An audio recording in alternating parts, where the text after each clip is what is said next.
Sorry, just trying to get the last couple things set up here. Let me turn that music down a bit so I can actually hear myself. And hopefully y'all can hear me too, but yeah, give me just a second.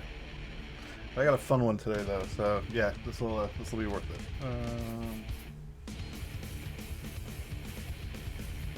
Yeah, so I think I've got everything I need. So let me get this box out. So got some fun mail today. Yeah, let me get some crap out of the way. Hey, what's up, y'all? Welcome. Sorry, excuse me. I am just trying to move some stuff out of the way so I can get this box front and center. Actually, here, let me get my face off of here. There we go. Yeah, let me get this box. All right. I think that's what we need. So, got a box in the mail today that I am pretty freaking stoked about. Oh, there we go. Alright, so let's I had an X-Acto knife around. There it is. Alright. So yeah, let's open this guy up. So what, a couple weeks ago, I guess, like when they announced it, pretty much when they, opened pre-orders, I went ahead and bought one of the HHKB Studio. So I have I don't know, this is a board that I've been kind of hoping, wishing for in some form for a while. So I'm a Lenovo ThinkPad enjoyer. I've been using them for, shoot, pretty much my entire professional life. So yeah, let me get this out of there, get the big box going so we can actually look at this thing. But yeah, I've been hey, what's up, Batter? Welcome, thank you. Yeah, I'm stoked about this one.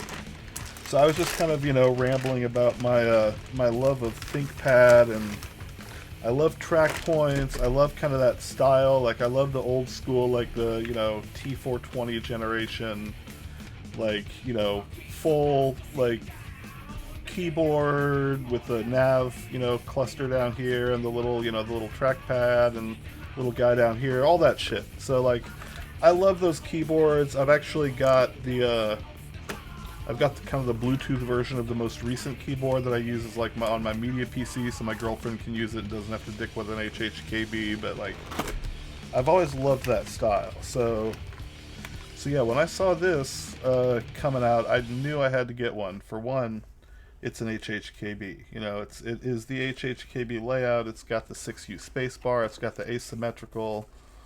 So yeah. So let's look in this thing.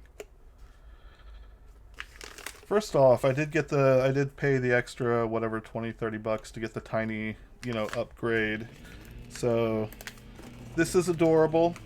It's actually not 2 stickers, it's 1 sticker. So like, it's an HHKB slash, tiny. That's super cute. Hey, what's up, Kosef Wilmer? Welcome. Yeah, I love ThinkPads. They are the best. And let me get my grubby ass mouse out of here and get this thing in here, because nobody needs to be looking at a dirty, whatever that MX3S. All right, there we go. So yeah, so I got the tiny package. So I got a couple stickers. Got little bear guy. We may try to mount him here in a little bit, but I really just kind of want to play around on the stock caps first and see what I think about them.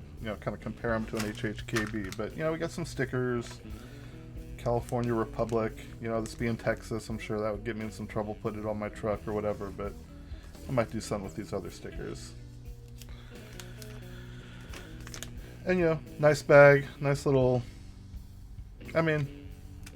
it's pretty dope. Like, I like the fact that, like, we get these little, little artisan, little celebratory. It's got the cute little headphones. It's nice. It's not my, I don't know. I don't really like artisans that protrude, so like as far as something I'm going to put on a keyboard, this is not necessarily it, but if I get one of those nice trays someday, I could see myself like lining those up and doing that. So yeah, let me drop this guy to the side, because really the fun stuff is what's under here. Yeah. So we got, a little packet And if you guys have already seen an unboxing, I apologize. I'm going to try to get through this stuff fairly quickly. But, like, you know, it's nice to see. This is a, what, fold-out manual that explains how to use and do everything. It's actually a nice little package. Like, they got, I mean, I don't know, I appreciate that they give you like 4 extra pointing stick caps, because, you know, if you're a ThinkPad guy, you know sometimes those things get grimy or beat up or even lost. I mean, I've got cats and they like to play with things, and I've definitely had like critters snag shit off my, you know, laptop that I left out. But yeah, the one thing I am kind of like not as hyped about is the 4 AA's. But I mean, you know, they're batteries. I've got them. I'm much more enamored with 2 AA's, because then I can carry a spare and it doesn't take up that much space. 4 means I'm, you know, if I want to carry spares, I'm carrying 8, and then at that point it's getting a little ridiculous. So, you know, it is what it is. But let's look at the board. And yeah, I guess I knocked that out of the way. So, for fun, I haven't really messed with it, but I did go in there and check to see if the nub would support the ThinkPad nub, and yeah, I threw a sticker on there just for fun. So call this one my you know, my HHKB ThinkPad here. Yeah, let me get this crap out of the way. Oh, and yeah, one more thing is there is, you know, a little accessory box of stuff.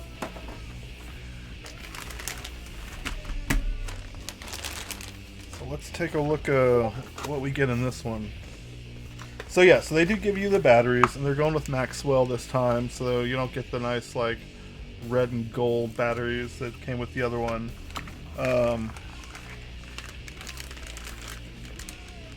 Pretty hefty cable. And actually, excuse me for just a second, I'm gonna be yeah, I'll be right back. Pardon me. Sorry, gotta check on my dog real quick.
Alright, I'm back. Sorry, y'all. Yeah, my backyard, now that we're getting actual rain and decent weather, has been, like, growing grass, and my dog's been eating the grass and then puking it up. So I saw him and heard him, and I just want to make sure that, you know, that's all it was, which it was. Alright, so what do they give you? They give you a USB-C to USB-C cable, which is an interesting choice. I think all the USB-C plugs on my computer are currently taken up, so I'm not going to be using that right now. And then yeah, the batteries, and you know, you got 4 extras, which, you know, you have 5 including the one that comes with it. I just went ahead and swapped it off ahead of time, but that's decent. I appreciate that they give you parts that they figure you're going to be, you know, wearing out or losing probably, because it does happen. And if you're curious, this is the 5.5 millimeter low profile track point nub, or whatever the hell they call it. But yeah, I was looking at the 5.5 and the 6, and it's definitely a 5.5, and got a little errant beard hair already on it. All right, so let's you know, screw it. Let's just plug this thing in and start messing around. Get that old crap out of the way. Just kidding. And let's see. Alright. Hey, what's up, Neko Tato?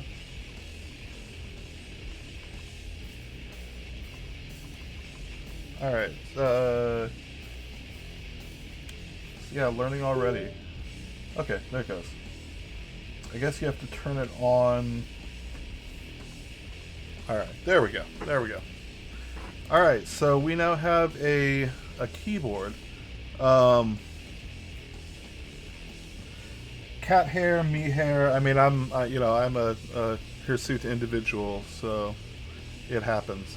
But yeah, let me pull up a typing test thing. And, you know, with my headphones and the music, I can't hear shit. So sorry, Electric Wizard, you're gonna have to take a little break. All right.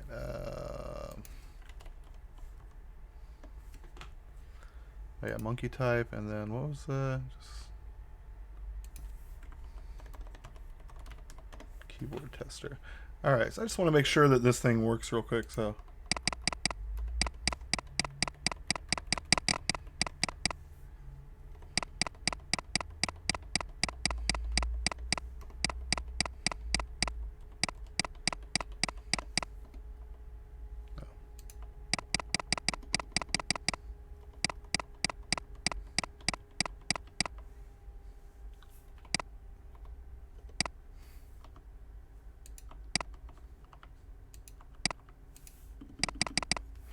All right, all the keys work. You know, I just realized. Let me set this thing over here and try this. Aw, shit. How about that? Interesting. Oh yeah. You know, let's see. Wonder, can I? Oh, I guess this isn't a page I can scroll through yet, or maybe I'm doing that wrong. All right, yeah, sorry. Trying to figure out how to. Okay, yeah, this is interesting. All right, I'm digging it. Ooh, I'm going to. Sorry, guys, just stepping over to Conical. I just want to see what this is like. Oh shit! All right, all right. Sorry, you can't see this right now, but it is scrolling. Here, let's go to HHKB Studio or something. Oops. You can type. And man, so far typing on it, I'm already kind of digging it. Okay, let's see if this works. Let me bring this up here. All right. Wait, do I touch the right part? What?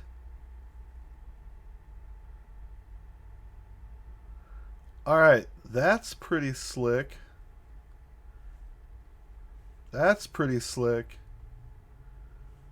Okay, okay. And then is this? Can I do back? Yeah, I don't know. Okay, okay. I don't know what those sides do, but yeah, I just like.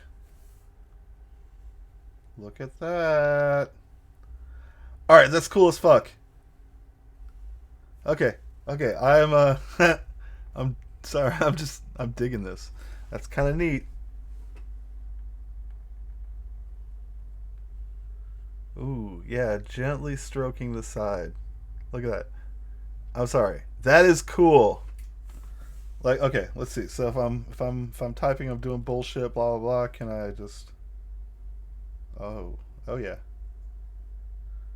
That is very smooth. Like, or quick. You know, if you want to just like get to the end of something, you can just like, womp. That's not bad at all.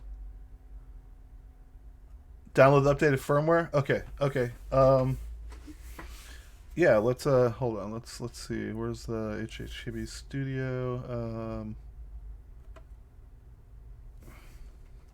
Oh, whoops! I'm clicking on the wrong screen. Try this again. All right. HHKB Studio firmware. What is this?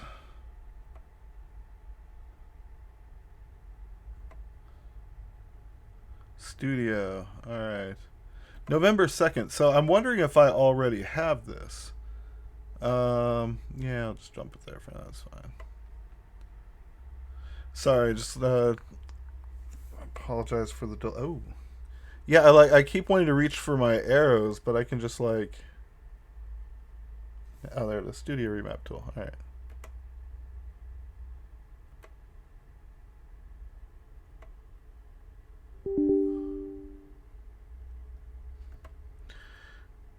Sorry, just going through a quick install.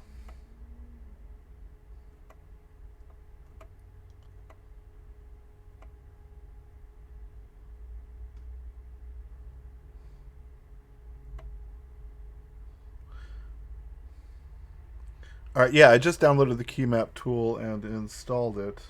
I'm going to open it up, then I'll see if I can share it with you real quick. Hold on. What was I looking for? HHKB Studio key map. Come on. There it goes. All right. Yeah, let me see if I can share this.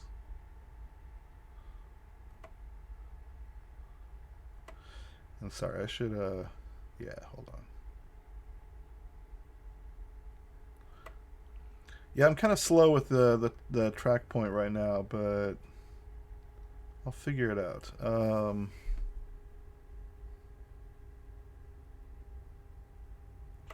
Window capture.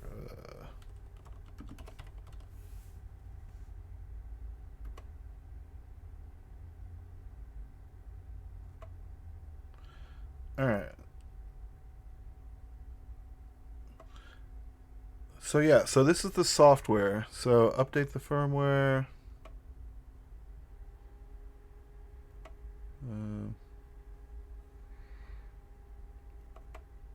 Sorry, I was trying to navigate through and grab this real quick, and I forgot where I downloaded it. Ah, there it is. All right.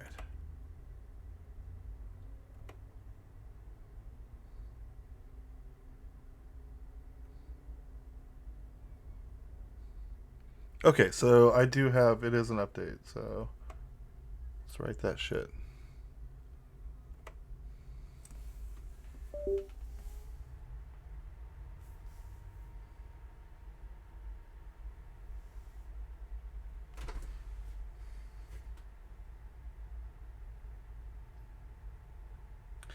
Sorry, Batter. I'm yeah, I don't know what's up with that screen chat. Hopefully it's not too... Oh, and of course I can't navigate because I just, I'm updating the firmware for my keyboard. So, hey, at least I got a mouse, right? Alright, give me just a second. Here, we'll bring back some music while we're waiting.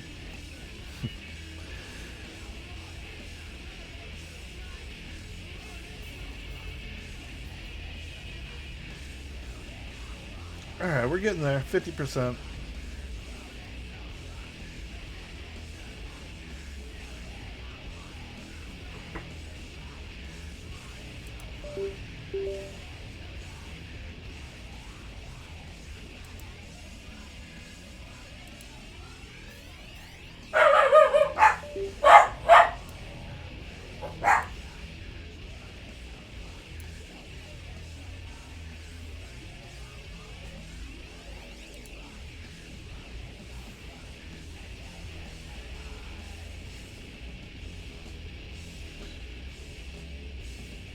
Alright, so far, I mean,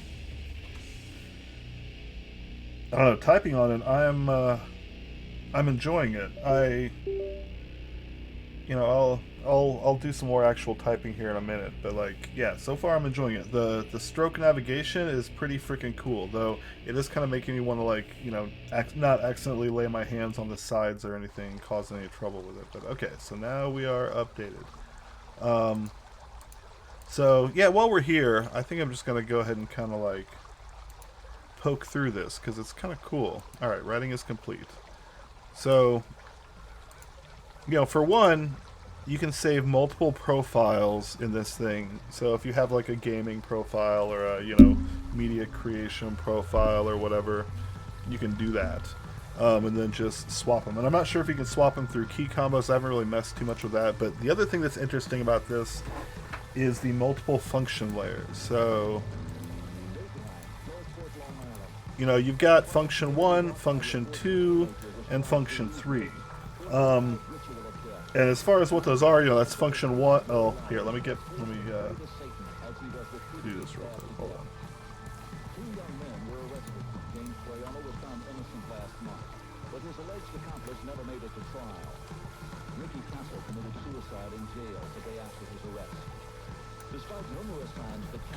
Alright, there we go. So you can actually see what I'm doing. Sorry, I'm figuring this out as I go. But yeah,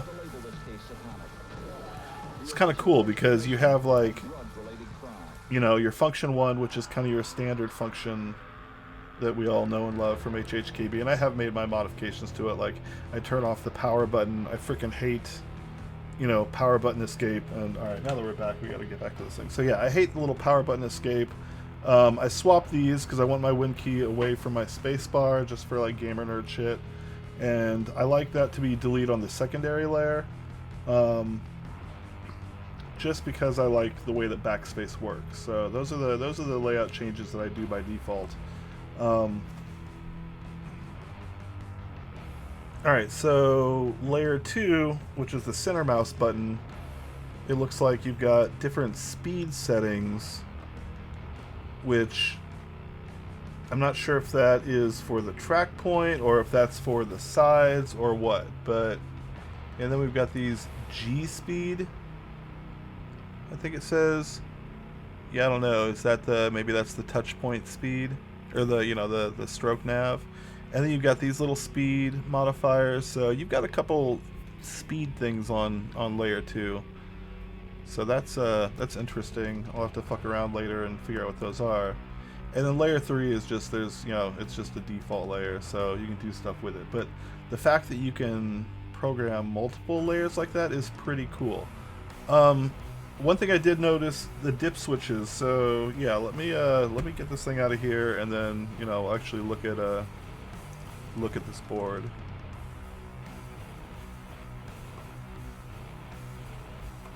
All right.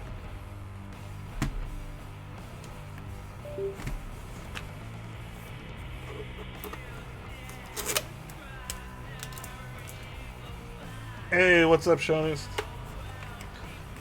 So I am just taking my first kind of looks at this thing. I opened it up earlier to put the, you know, kind of give it the ThinkPad steez there, but other than that, this is my kind of first like touch of it. So we're checking it out.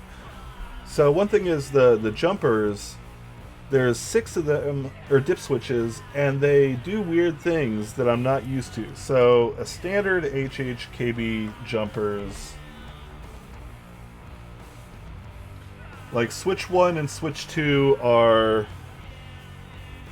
you know, your mode, HHKB, Win or Mac. Switch 3 is delete or backspace. Switch 4 is, you know, left diamond or function.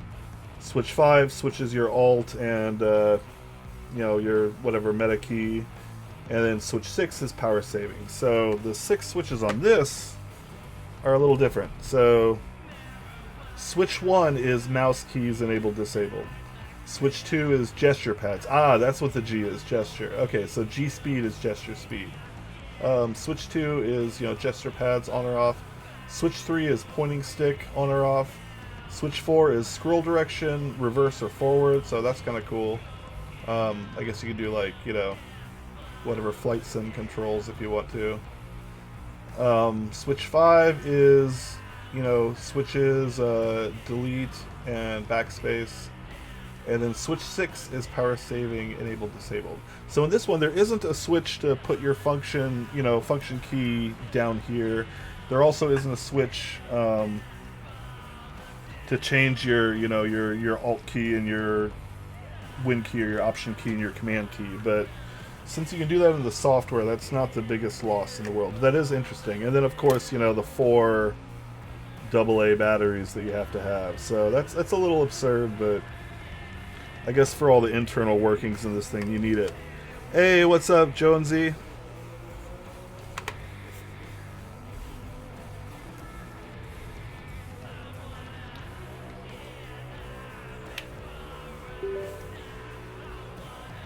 Oh, you are just in time. I'm actually still playing around with it. So we've been,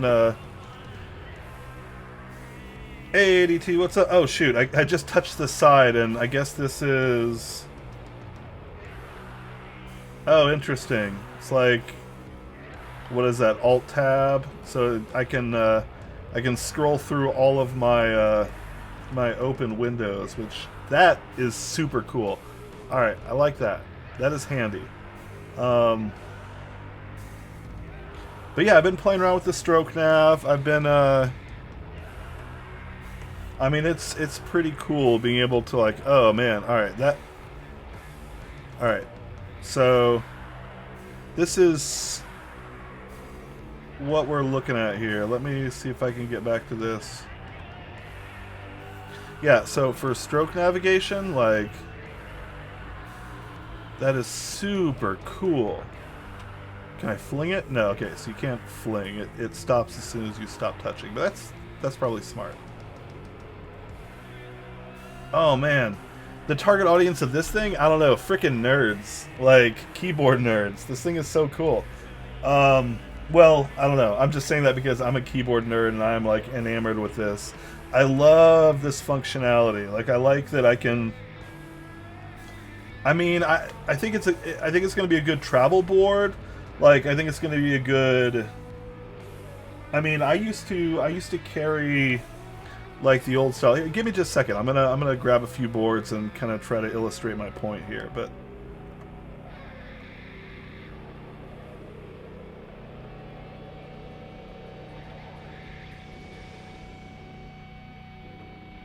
where is that? All right. Yeah, I've typed on it a little bit. I'm gonna type on it some more. Hey, what's up, Artizil? But give me a minute. I'm gonna go grab a few things, and then yeah, I'll be right back. Because what I'm oh, that's super sick. I'm using this to scroll through my sources in whatever the hell this app is, OBS. Oh yeah, okay, sorry, that's cool. I'll be right back. Pardon.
Alright, so let me get this out of the way so we can actually read this better. So question was...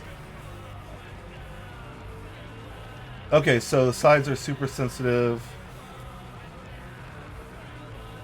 Hey ATD, sorry, I'm just catching up on stream. I've just been playing, I've been so like heads down into this thing.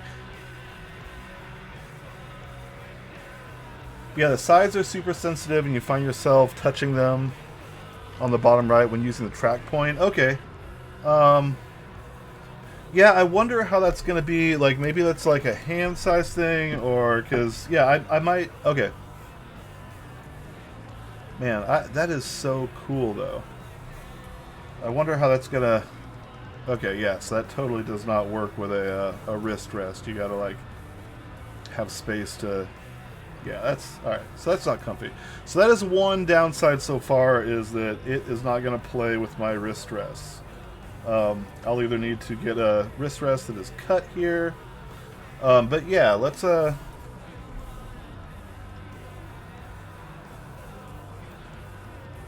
So I got this one from Fujitsu. Oh, the sticker. I got that... And why is my face on here? Yeah, alright, there we go. Oh, I guess because I changed it when I was bumping around everything. The ThinkPad sticker, I think I got it either eBay or AliExpress, one of the two. I got 3 of them and they were like $5 a piece, so they weren't like cheap, but you know, I think it does. It looks good on here. So yeah, let me give Windhand a break, and let's type around on this thing. So, all right, right here.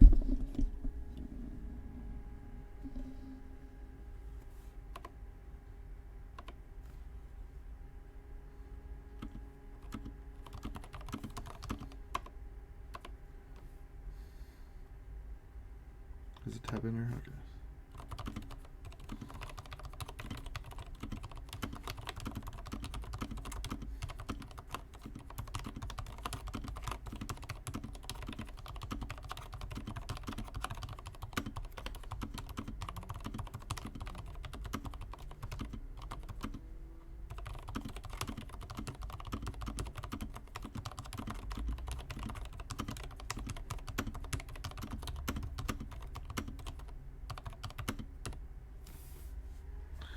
I keep reaching for my mouse over here and keep forgetting that my navigation point is right here. So, yeah, the sound is definitely not.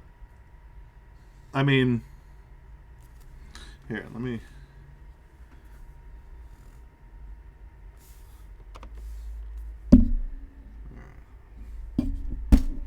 Try to get my mic out of my way so I can actually see the typing test. And here, I'll put this on the screen so I can embarrass myself with real quick. Can you, let's see. Yeah, I guess I do need to go back to that. All right.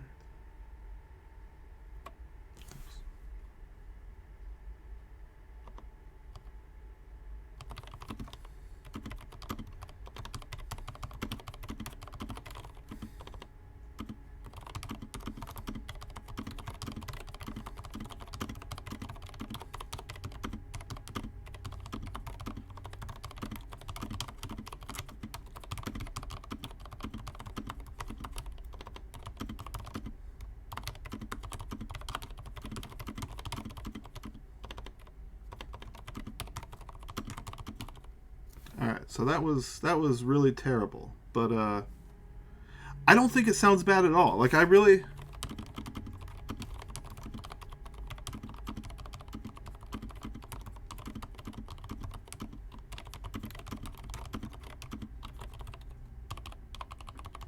like that does not sound bad at all. Like here's here's a Pro 2 that I've, you know,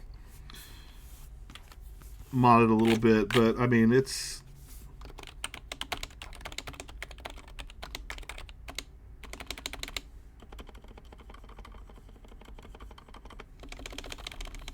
like I'd say I almost like the spacebar on the other one better, on the you know, the MX board. So yeah, I don't know. It doesn't sound bad. It really doesn't.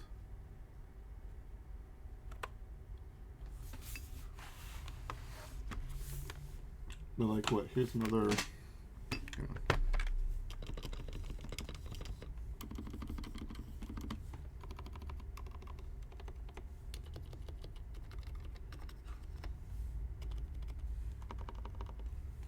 Yeah, it's really not bad. It's not a proprietary new one. In fact, I think it's just a recolor of something else, and I'm sure someone in the you know, the stream can tell me, but I'm not sure. Oh, and this was a question: is, you know, the American? So that does totally, you know, fit over it, and because these buttons here are flush with that front edge, it just sits right over the mouse button. So you can, you know, totally use this. Now, obviously, it won't keep dust out of here, but it'll keep it out of your keys and stuff. So now this is interesting. It looks like there's a bit of opening on each side here. So they've got these kind of like bevels on here. So that might, you know, that might not be the best, because, you know, you could potentially be, you know, catching dust there. But yeah, I don't remember who the heck. You know, people have posted like what the actual caps are. It's really just like a recolor of something commercially available. But yeah, we can take a look at the caps real quick, because I'm curious about those as well. So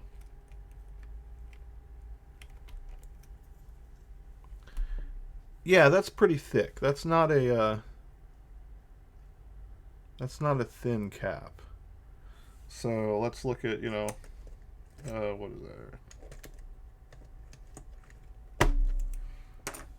Compared to like a set of snow, and sorry for the schmutz, these are a little dirty, but like, yeah, that is a, come on, camera. That is a considerably thicker cap.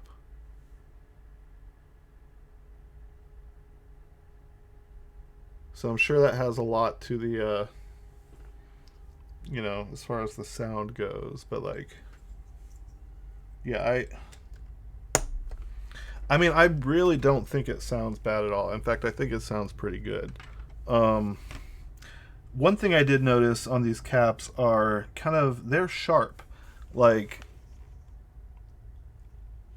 like this edge on the spacebar here, like I might actually flip that spacebar because that is a sharp edge, and these caps, like these are way more, I don't feel like they're as rounded as like an HHKB's caps, but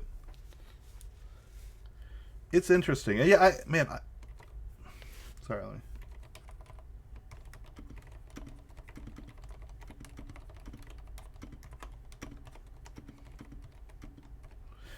Man,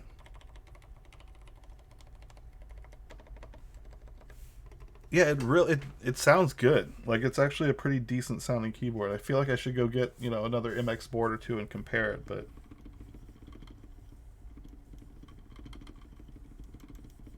and that spacebar sounds pretty freaking good too. So, yeah, I am pleasantly surprised with the sound of it. Now, the feel I'm not as happy with, and it doesn't feel bad. Like I feel like the landing on them doesn't like is nice.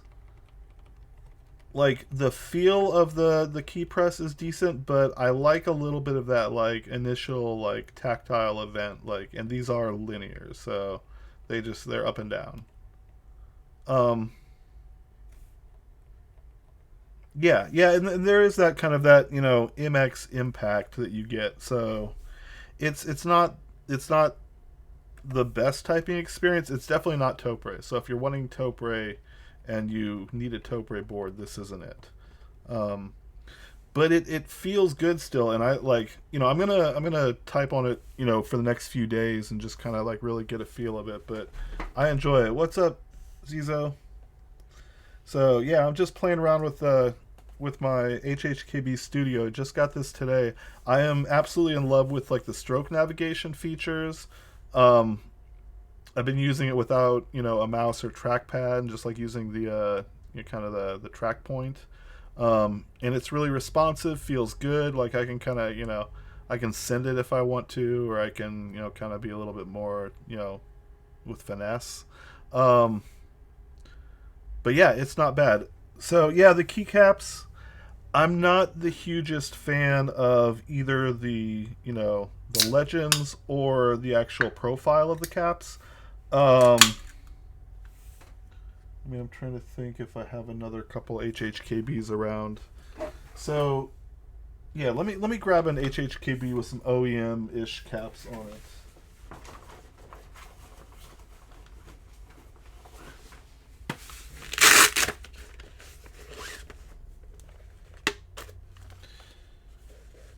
Because yeah, I mean, looking at like the radius of these caps and like looking at the and I know these aren't this isn't obviously not HHKB caps, but like just the OEM Topre caps, these are much more square. So I know I've got one around here, another one with some less dingy stock caps on it as well. That one, that's a daily driver, and it looks like one. Oh, here we go. All right.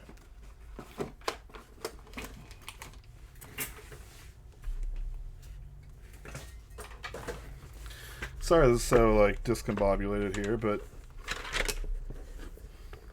oh yeah, these aren't HHKB caps either. Shoot, do I have a board with actually has OEM HHKB caps? Well, yeah, I guess this is it. So, looking at the cap profile, like,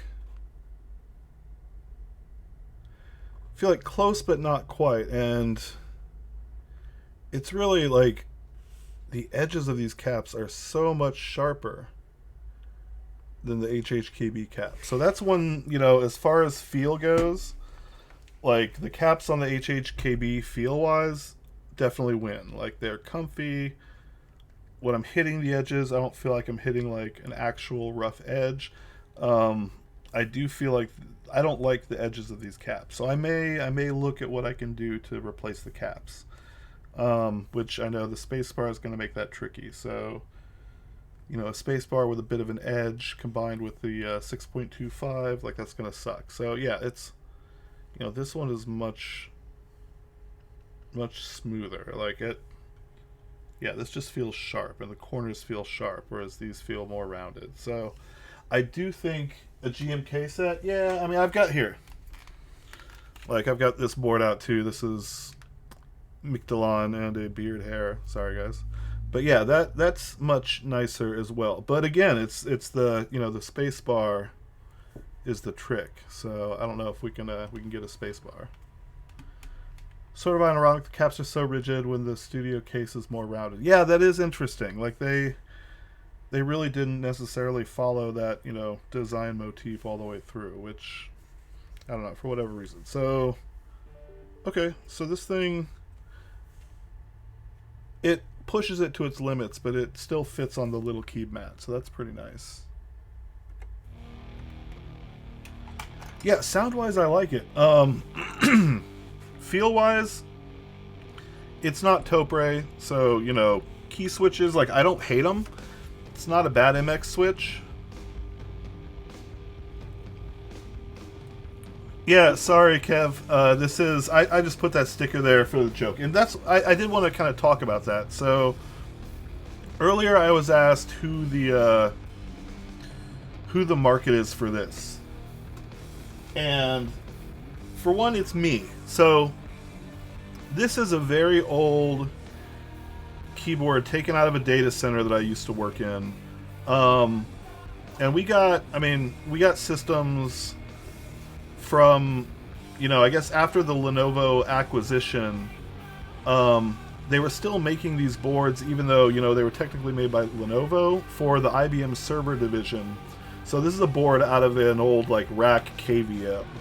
And this was my beloved for the longest time. And it's only USB, it's got this massively long, insano cable, because it is a data center board, so it's meant so you can plug it into the back of a rack and shit.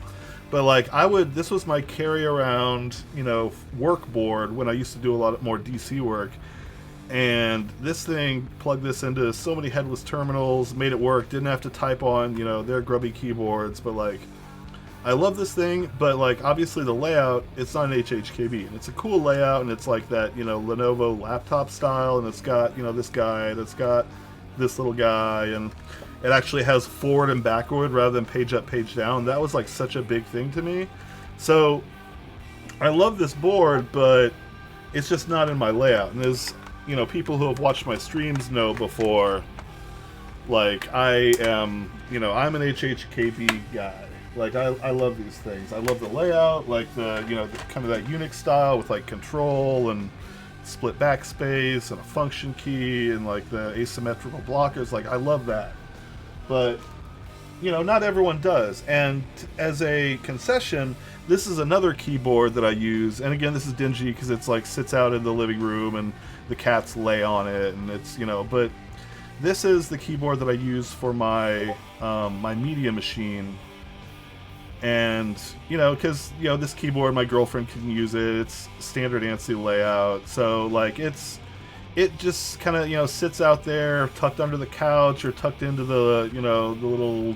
I mean, it used to be a media stack. I don't really have anything in there anymore, but a bunch of NUCs and stuff. But it it does the job. So it means I don't have to use a mouse. It means I can just sit there and one-handed knock things out, type it out. It's easy to use. It's all encompassing. So as someone who traditionally enjoys that kind of board, the idea that I could get that level of functionality out of my very favorite ride or die layout, actual HHKB with no 7U spacebar, you know, no, you know, 2U backspace bullshit. No, like, it, you know, it's actually, everything is right for the layout. Like, I was willing to compromise on the switches. And I know a lot of people online have said, hey, why don't you just buy a, you know, buy one of the million MX HHKBs out there, but, like, they don't got this. They don't got this. Like, there's just so many things that this thing does, and it actually replicates the layout that I am familiar with and that I use, you know, every single day for the last, what, 2016, so, you know, shoot, a hot minute now. Like, I was willing to pay for that. So, you know, as far as use case, yeah, I think, you know, headless devices, I think, you know, connecting to, you know, tablet devices, I think, I mean, there's so many things that you can connect this to where you don't want to have to be lugging around a mouse. I mean, I know there's, like, what, the Magic Pad, like, but, like, this is, I mean, it's literally, you know, and you might want to turn off the side things, but you could, like, carry this around one-handed and sit there and, like, do this. And that was, like, a lot of the time when I'm in the data center, it's literally, I'm looking at a screen, I've got my keyboard, I'm sitting here like so. So, like, I feel like for a lot of kind of, you know, those utility uses, like having a device that includes the mouse, that includes, you know, these other features, that I can scroll through my documentation by just touching the board and not having to sit there with a mouse, or, and I know I can page down, whatever, but, like, I just think it's pretty freaking cool. So to me, that's the use case, as well as just being a good board on a desktop. Like, I've been here, I mean, I did bust out a mouse earlier and stuff, but, like, I feel like I've done most of this stream without using a mouse, just, you know, doing my thing. And there's, you know, only so much I have to do, but I dig it. Like, I really like the feel of it. So yeah, as far as how do I rate it, hey, what's up, Echo? I don't know, A-K-O, however you like to pronounce it, but good to see you. So, just kind of giving my, like, off-the-cuff thoughts on this thing, and I'm gonna turn it off just for a second so I can, like, do a little bit more typing on it. Just, yeah, I will say the main thing I don't like about it, are linear switches. I really am not a huge fan of the linear switches, so I'm probably going to, I mean, I'm gonna give it a few weeks, but I'm probably going to swap those switches out for, you know, something that has at least a little bit of, like, a feel, you know, a tactile event. Like, I'm not into that. Keycaps, though, like, they sound good. If you hit them straight down, they feel good, but the edges of them are a little bit sharp for me. So, yeah, I'm not super keen on the keycaps, and that is going to be a hard one because, obviously, you've got these caps, you've got the space bar. Those 4 caps are going to be hard to, you know, find replacements for.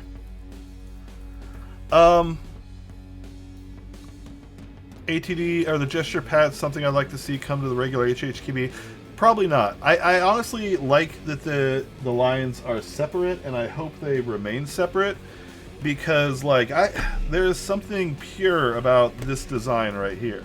And, I mean, especially, like, you know, you got the battery bump and stuff now, but, like, I feel like just this board with everything encompassed within its rectangle, I don't really, yeah, I don't know how they would be able to do that in this. Now, I know everything is getting smaller, but, like, I feel like there might be some, you know, durability issues, or, like, I bang this thing around. Like, I throw these in my backpack. Like, I throw one of those on and slide it in a gun sock and throw it in a bag and, like, beat the hell out of it. So I don't know how durable this is going to be, and I'm probably not going to treat it as bad as I treat my, you know, Pro 2s, Pro 3s, like.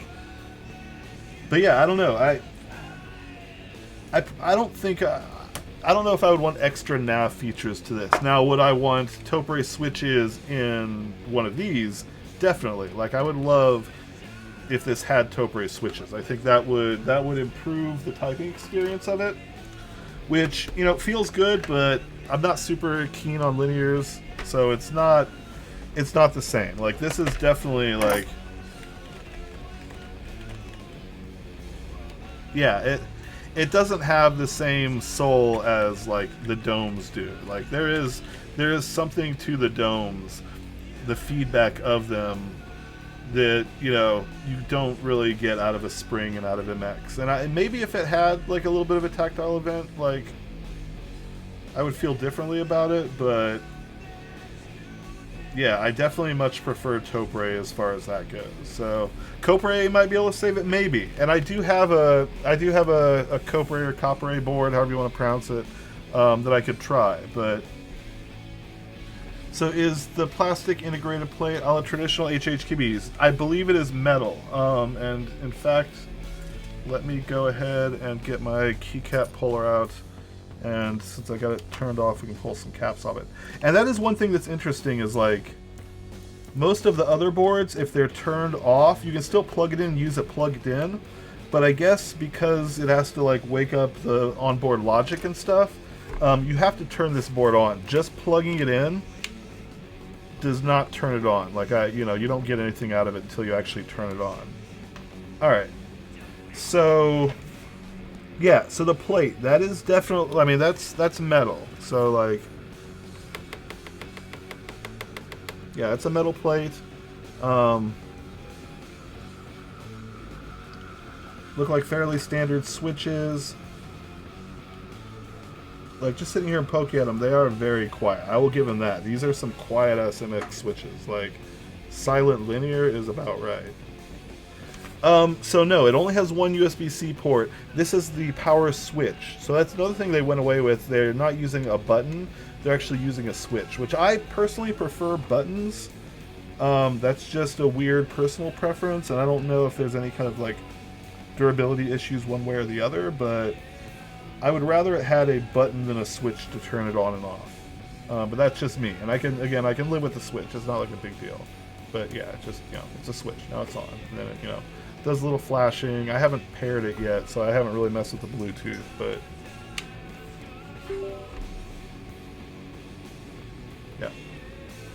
yeah, it's nice. And the track point feels really nice. Like it moves great. I did swap out the nub, but like the the OG nubs aren't bad. They're just black, and I kind of wanted to give it a look. So yeah, no, I like it. Yeah, dude, the stroke nav is cool as hell. Like, I can't get over how dope. Like, here. Okay. Oh, I can click on it.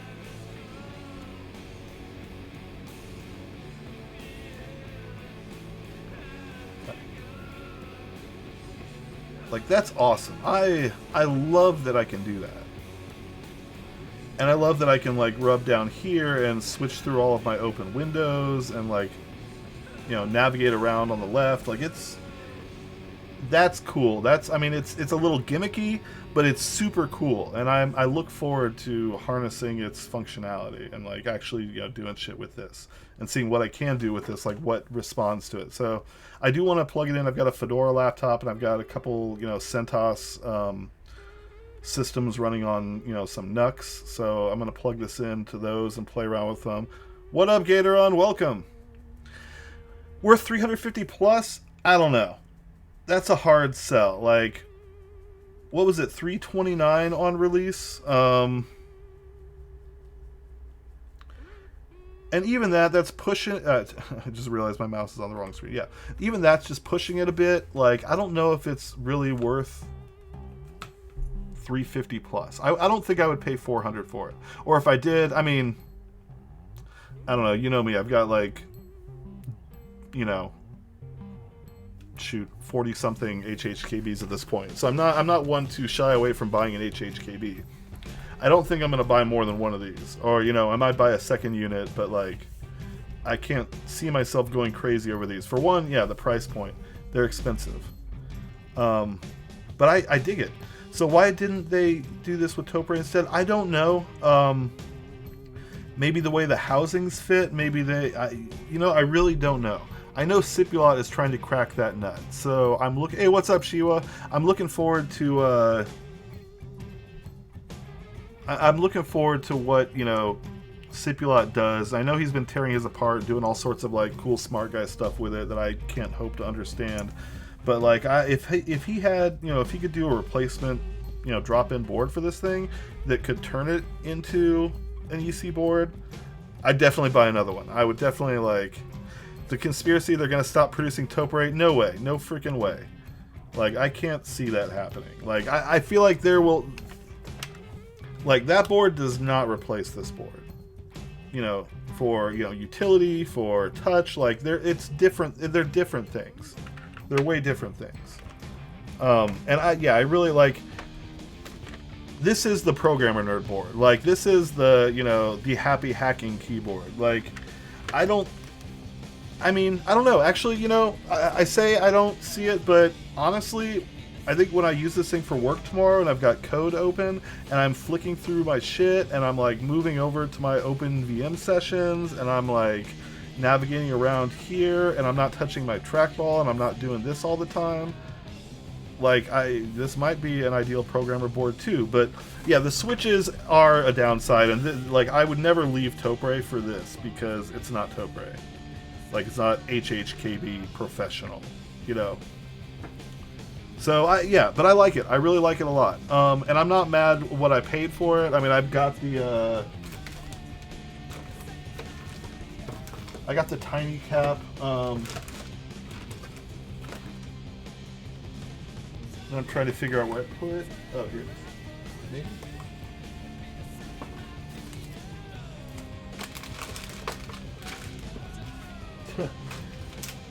Sorry, guys. I know I have the tiny cap around here somewhere, but...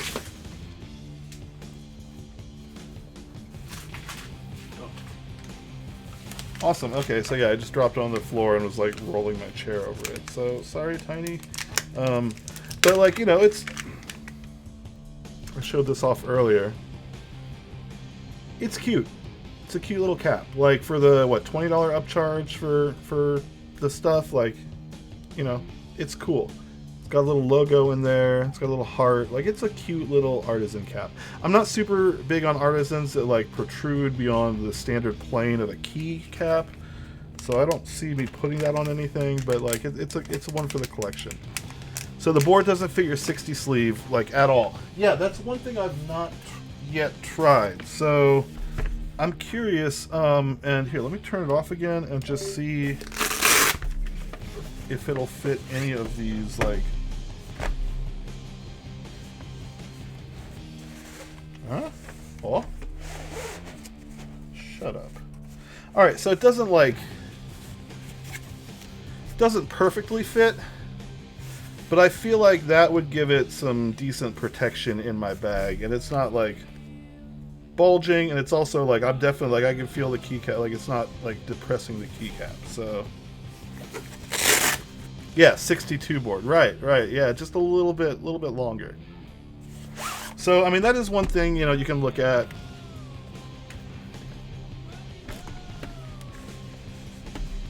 So yeah, it's about yay longer. So it's definitely, you know, dimension-wise, like, and because of the whole mouse, you know, structure, about yay deeper. So you've got, it takes up more space on the desk. If desk space is an absolute premium, now you do get you know, you get to get rid of your mouse, so it may change your, you know, the form factor of where your hands are going and working, versus this and over here, but it's interesting. So you really wish it would have allowed us to remove the iron ring they have on the case. Yeah, I don't know what the functional reason for that is. Like, if it's like to give your finger a ledge to perch when you're like stroking it, or, you know, if they just needed that extra space to fit all of the internal workings. But yeah, I'm not sure. So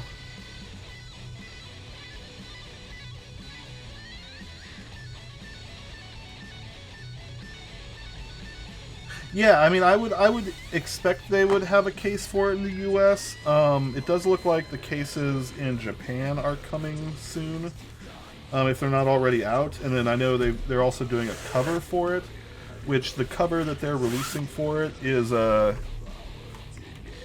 It's more like the JP style covers in that it's a big rectangle rather than the cutout. So, you know, the US cover fits over it fine, but it doesn't keep dust out of the mouse buttons.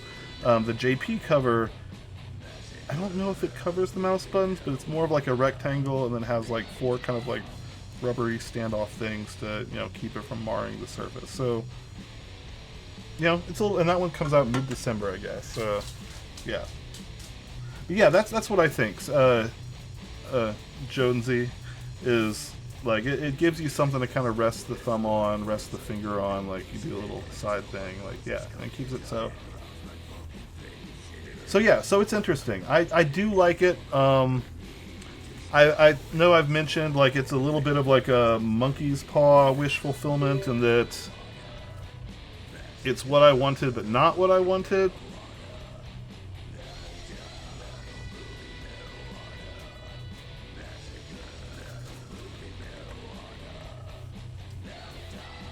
Oh, and I don't know where I went. Sorry, hold on.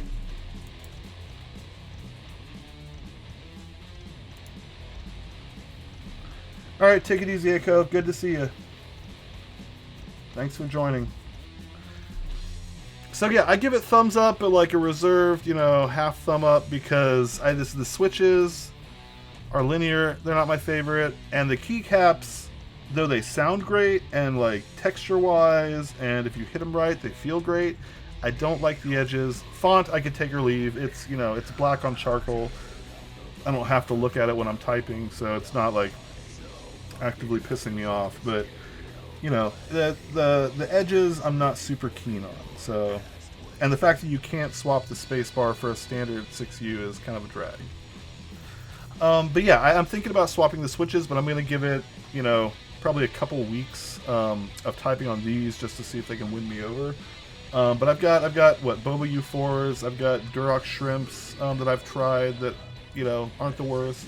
But I will be open to, you know, suggestions for a silent, you know, tactile switch. So I'd love to see, you know, if anybody has any ideas. Oh, that is actually one thing I wanted to try. Let me turn that off again. I'm going to pull the spacebar off, and then I'm going to see something, because I'm curious about this. Come on. All right.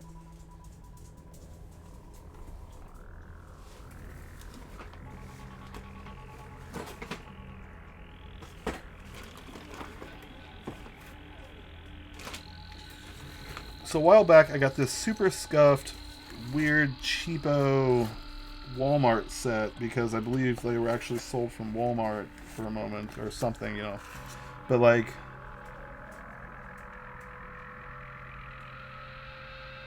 bro, you want to see something?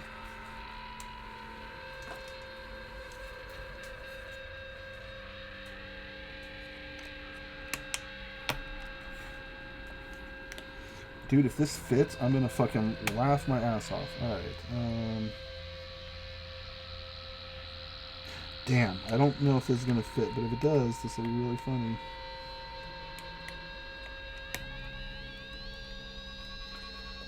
Damn, it's like millimeters off. So this spacebar had unnaturally wide stabilizer mounting points. And so I know Nine Eye Go-Go used these set on a board and actually had to like cut her stabilizers to widen them to make it fit. But yeah, I was hoping that like the scuffness of it would make it fit, but it's still like millimeter or two off in the wrong way. So damn, I was hoping that would have been hilarious if that worked. Then I could have actually like found a use for those and not felt bad cutting up a GH and B, because that set's like $27 or some shit. Alright, well, I had to try while I had it out. Okay. So yeah, I assure y'all, it's not the end of the world. It's actually a pretty nice keyboard. But, you know, it's not a full-on replacement for HHKB. I'm not going to be getting rid of my treasure trove anytime soon. So, you know, relax. The sale post is not yet coming. I do still like these, you know, rubber domed things that we type on. Alright. So speaking of rubber dome things that we type on, I didn't just want it to be a, you know, first impressions review build. I'm sorry, I'm just kind of putting some stuff away because I have a mountain of crap over here. But I'm actually going to do a build. So, did they answer in the event of the scuffed spacebar stab? I don't think they did. Well, actually, they said that they would be releasing files for it, I believe. So, I think their answer is that, you know, we will be getting the means with which to create our own. But they would not necessarily be changing where they're at. And yeah, I have no idea why they decided on that. They didn't, I don't think they've given any kind of reason for why the spacebar stabs are funky like that. Boba, probably closest Topher, to be honest. Okay, cool. So, yeah, I'll try the U4s. I've actually got a pair of HHKB style keyboards, a pair of Ramakaras, one of which has the Boba U4s and the other one has the shrimps.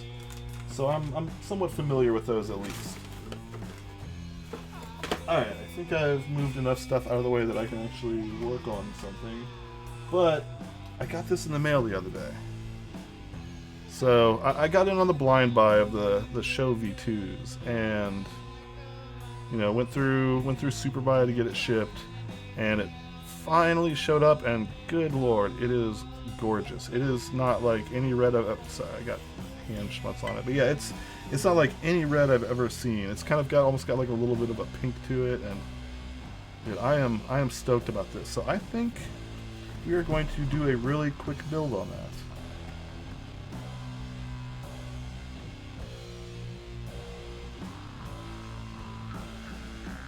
Yeah, it's kind of more like a copper, but it's I've got really crappy lights in here, as I'm sure you can see by the glow on my forehead, but like it's got red in it when you look at it. I'm gonna try to get some like daylight pictures tomorrow, but it's yeah, I see where you're coming from when you say it's, you know, more like copper, because it is a very, very coppery color. Sorry, I gotta move piles of books. I've been running this gaming campaign for the last 5 weeks. I've got like 2 weeks to go at the local game store, and so I've just been like books and books and dealing with all these kind of trying to write like rules and scenarios and shit for it. But I feel like we're coming to the conclusion of it, and I'm looking forward to doing something else with some of my time for a bit. Okay, and I'm obviously blind because I'm not finding. There it is. Alright. So I will say one thing I don't super care for. What the hell bug was that? Is the Sho uses very, very tiny, like super tiny hardware, which requires super tiny bits. And I'm a, you know, I do my best to not damage them, but as far as any parts, you know, hardware-wise that I've damaged from builds, most of them have been Sho parts. So, hey, what's up, Elquan? Welcome. So I just gave my kind of, you know, first run with the studio, and overall I enjoy it. Now I do have reservations on the switches. I'm not a big linear switch guy, but overall, I really, really dug it. Like, and the neato like swipe functionality shit is cool, and I can see some handy uses for that. So I'm looking forward to putting it through like a longer, you know, use it over the next couple weeks and really, really drawing some, you know, coming up with some conclusions. But yeah, I dig it. What up? Thank you, Tatar. Appreciate you. I really need to figure out what subscribed and like, I don't know. I need to figure out something for people to do on my stream, because I'm lazy, but I know streamers have like all sorts of cool games and point redeems and all that stuff, and I just haven't gotten around to any of it. But I'll get there one of these days, so thank you. Alright. Man, so for one, the S60v2 bottom is a freaking unit. Look at that wedge. Like, I was wondering, like, how much more or less empty space there's going to be in the S60v2 versus the S60. Let that answer you. That takes up the empty space. There ain't going to be a lot of empty space in this sumbitch. That is a chunk, and it's got like heft. So yeah, I I dig that. That's all right. I'm feeling good about this thing. So cool. Let's just set that over here. And I'm sorry, I've got such a mess of keyboards and stuff around here. I've been messing with too many things and not putting shit away, so it's a bit hectic. So yeah, comparatively speaking, this is a much lighter unit. Man, that like that. Yeah, all the weight is in the bottom, so that's kind of cool. Okay. So, in addition to, you know, the S60v2, it came in this pretty decent case. Oh. Gentlemen, no need. Hey, guys. Sorry, my dogs are going off. So no, I'm actually into the 40s right now, so don't, you know, I'm not going to give you an exact number, but I'm over that. But yeah, the case is decent. It's got a nice cutout that this thing fits in well. I did test it with like an HHKB and it fits in it fine. But, you know, it's got this little top storage for your nifty things. And they use that to keep the plate, to keep the hardware kit. So that's pretty nice. And I do like the fact that I've got a case that I can store it in once it's built. That, you know, will at least keep it from getting too scuffed if it gets knocked around a little bit. So that's pretty nice. I'm digging that. Alright. So as far as this build goes, it's going to be fairly standard. I'm just going to be doing a basic Pro 2. I think the one that I have is from 2018, so it's fairly new. I've got... Sorry, I'm just realizing I didn't turn down my AC, so it's a little warm in here for me. So, I didn't... Yeah, I'm not really going to be, like, super duper modding it. In fact, I think I'm just going to use a stock controller, just because I can access the dip switches and, you know, it's kind of neat. But I've got different domes that I'm thinking about doing. I got these 55-gram domes a while back that I haven't used in anything, and I like 55, and I've been thinking about going heavier with this one. No, I started typing on my green and some of my heavy boards, and like I'm not quite sure ready to go that far, so I might just go to the 55, or I might stick with a 45. We'll see. But I do want to make it quieter, so on that end, I've got some 1.0, you know, number 10 desk rings that we'll be throwing on there, and to, you know, make a little bit of room for them, I'm going to be using the purple desk housings. So you get that 0.2 millimeter of, you know, added internal stack, and then I'll be using purple sliders, so it gives a little bit more of the movement that I need. But it still allows for some pre-compression, which honestly I think feels pretty good. So we're gonna go with that, and you know, if the math works out, it'll be like 0.3 millimeters of compression on the dome. So we'll tighten it up a little bit. But first things first. Got a bunch of these, got to pop in, so let's start working.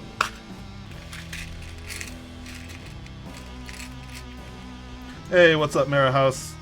Welcome.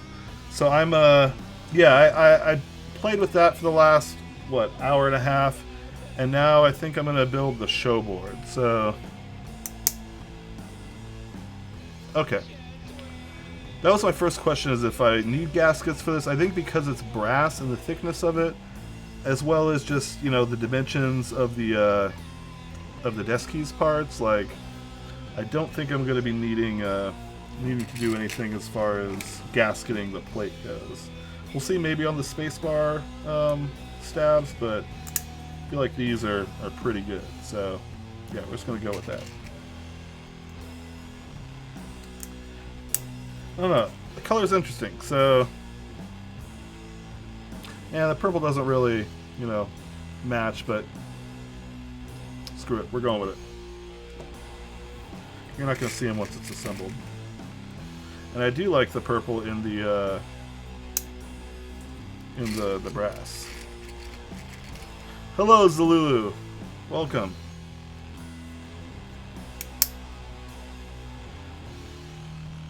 If Sho would do one without all the holes in the back, that is a good question. I'm not sure. I mean, I don't know. I know Sho does other commission boards, so You know, if you ask him to just not mill those parts out, you know, he might do it. You know, name X, you know, Juan. But yeah, maybe.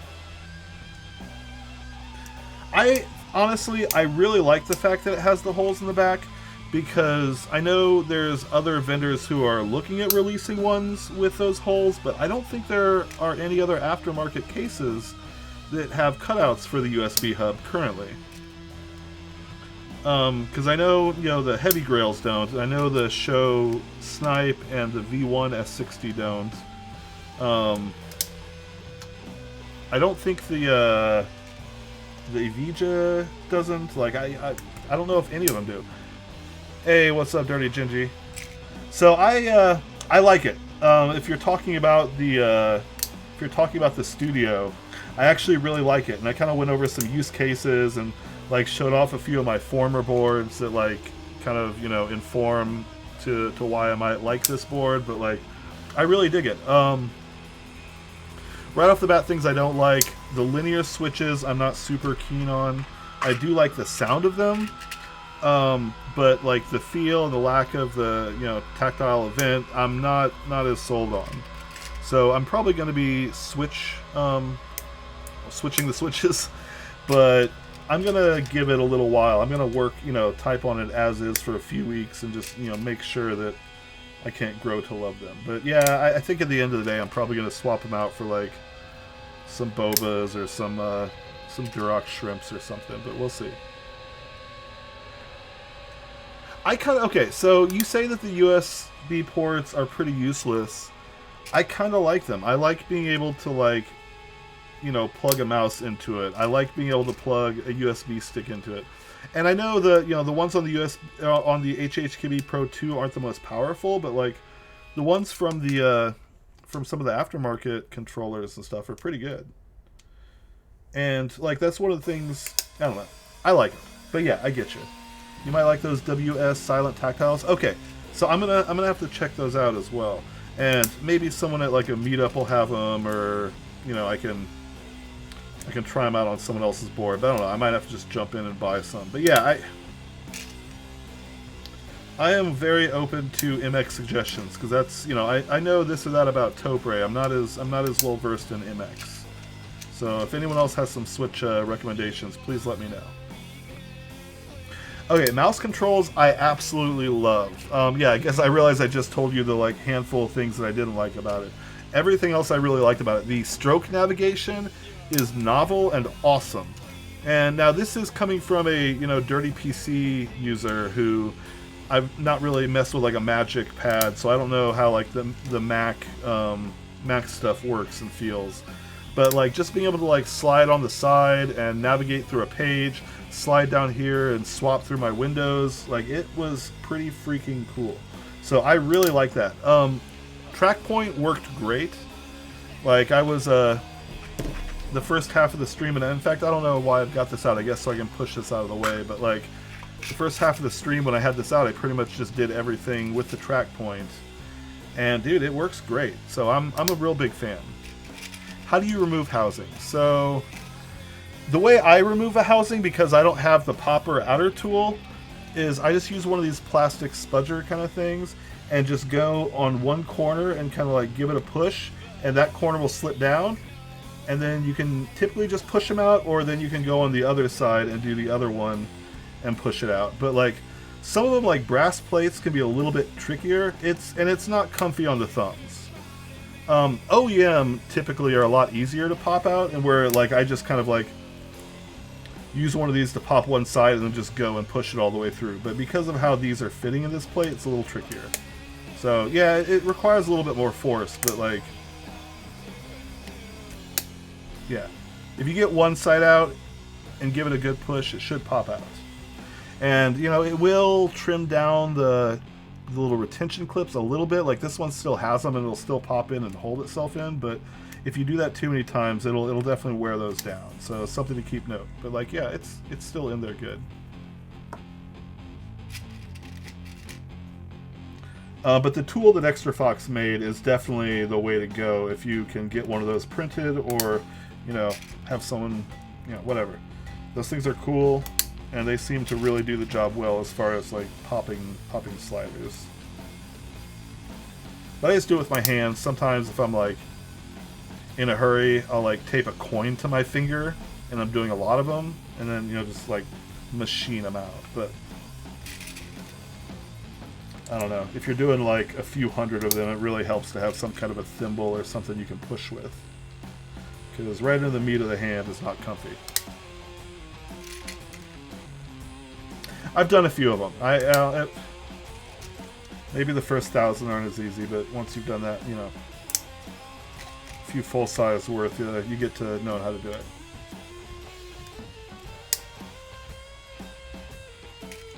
Nice. So Gatoron, what are you working on? You said you got some gaskets, and obviously you're, you know, harvesting sliders, or at least popping them out. Are you just like gasketing up an OEM board, or are you building something?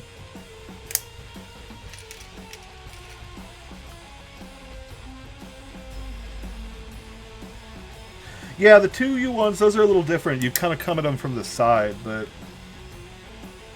I don't know. I don't feel like they're super difficult to pop out. But yeah, I guess they, you know, if they didn't have that retention mechanism, then they'd just be like falling out, and I wouldn't be able to do this. So I'm glad it's there. But yeah, it does kind of make a, you know, make it a little tricky. And I've definitely, like, the first time I did a full-size board and, you know, hadn't done them before, I chewed up the end of my thumb. Like, it was not comfy the next few days. So something to keep in mind. Like, if you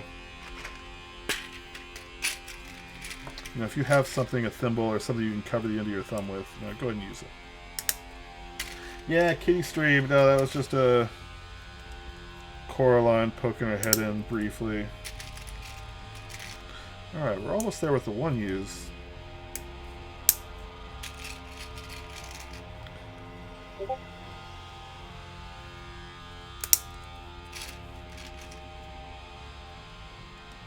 And I think I've got a set of the spacebar stabs over here too. I'll check. Come on, camera. Come on, camera. There we go. Alright. So that's all the 1Us. We need 2 2Us.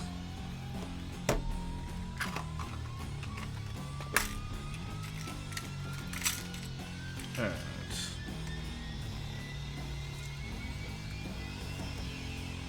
So the last time I did these in a show plate, they did not sit great, and they were actually binding on the sliders. So what I had to do was completely cut off the tabs. And the reason why is when I put it in, the tabs, it kind of like, I guess the dimensions of the cutout was so close that it shaved them down, and then a little bit of the tab material got caught between the side and, you know, the actual housing, which pushed in on these plates here, and it caused the 2U slider to bind. So yeah, Gatoron, the 86U, that is something that is interesting about the Topre 7U spacebar, is they use the same wire still, and spacing is a 6. So yeah, you know, just Topre things, or I guess just whomever things, because I guess they do the same even when it's not Topre. So I'm going ahead and cutting off those tabs. Now it'll mean that these aren't going to you know, clip in as nicely, but I just want to kind of like avoid any interference issues due to those tabs squeezing anything. I can live without them like staying in place. Yeah, that's fine. That's fine. All right. Once you know, once everything is put together, it's not really gonna make a difference whether or not those tabs are there. So definitely not something you have to do, but I've found from my experience with show plates, it doesn't hurt to trim these.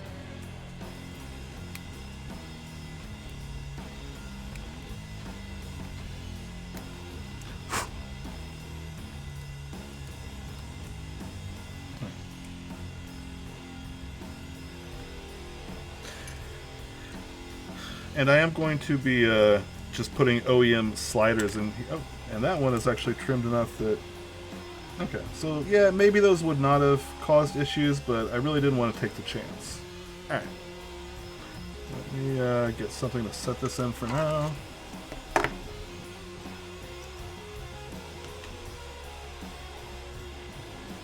And then we need to start putting some sliders in. Okay. Oh, there we go. Oh, and it is now a kitty stream, so... Coraline, what's up, lady? Hey. Sorry guys, we did have to take a break. It is indeed kitty time. Oh, nope, can't. Don't go any farther that way.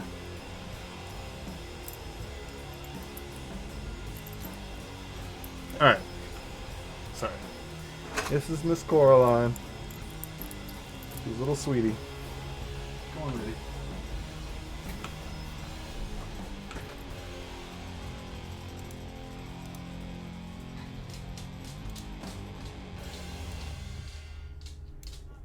Alright, so back to... Jesus, cat.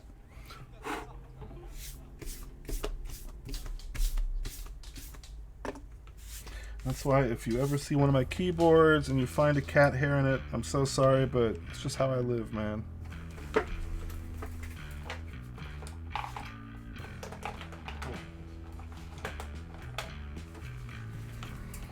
Just gonna grab a few of these for standoffs.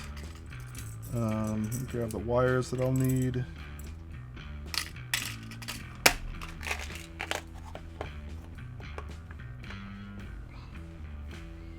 I'm just going to do it that way. Yeah. Ooh, man, there's really not a lot of material to stand off with. At least on the upper side. There we go. Alright. So, for rings, I was saying earlier, I'm going to be doing the 1.0. So, these are 1mm thick, and because I'm using the purple sliders and the desk keys housings, that should give me about 0.3mm of pre-compression on these. And like most of my, oh yeah, spacebar stat. So got a pair of those right here. Most of my, HHKB or Topre builds really, I did RO59 these sliders. So they got 3 coats of it, about a week and a half back, and they're pretty good. They're they're shiny. They got that kind of that glisten, but yeah, they feel good. So I can always tell how good the RO59 is when I grab the baking tray and jostle it, and all the sliders just go sliding across the frickin' tray. So it definitely makes some slippy boys. So yeah, that purple, I mean it's not a perfect match, but it's pretty close. So I'm into those. Okay. So yeah, let me try to just machine through this as we listen to some stoner metal here. Get this shit done, because I've been wanting to type on this board ever since he posted the first pictures of this thing. I've been really stoked about checking one of these out, because like I was saying, it's one of the first aftermarket boards that actually has the cutouts for the the hub and the dip switches, and it has all the openings it needs for you to really use a stock HHKB the way that you're supposed to.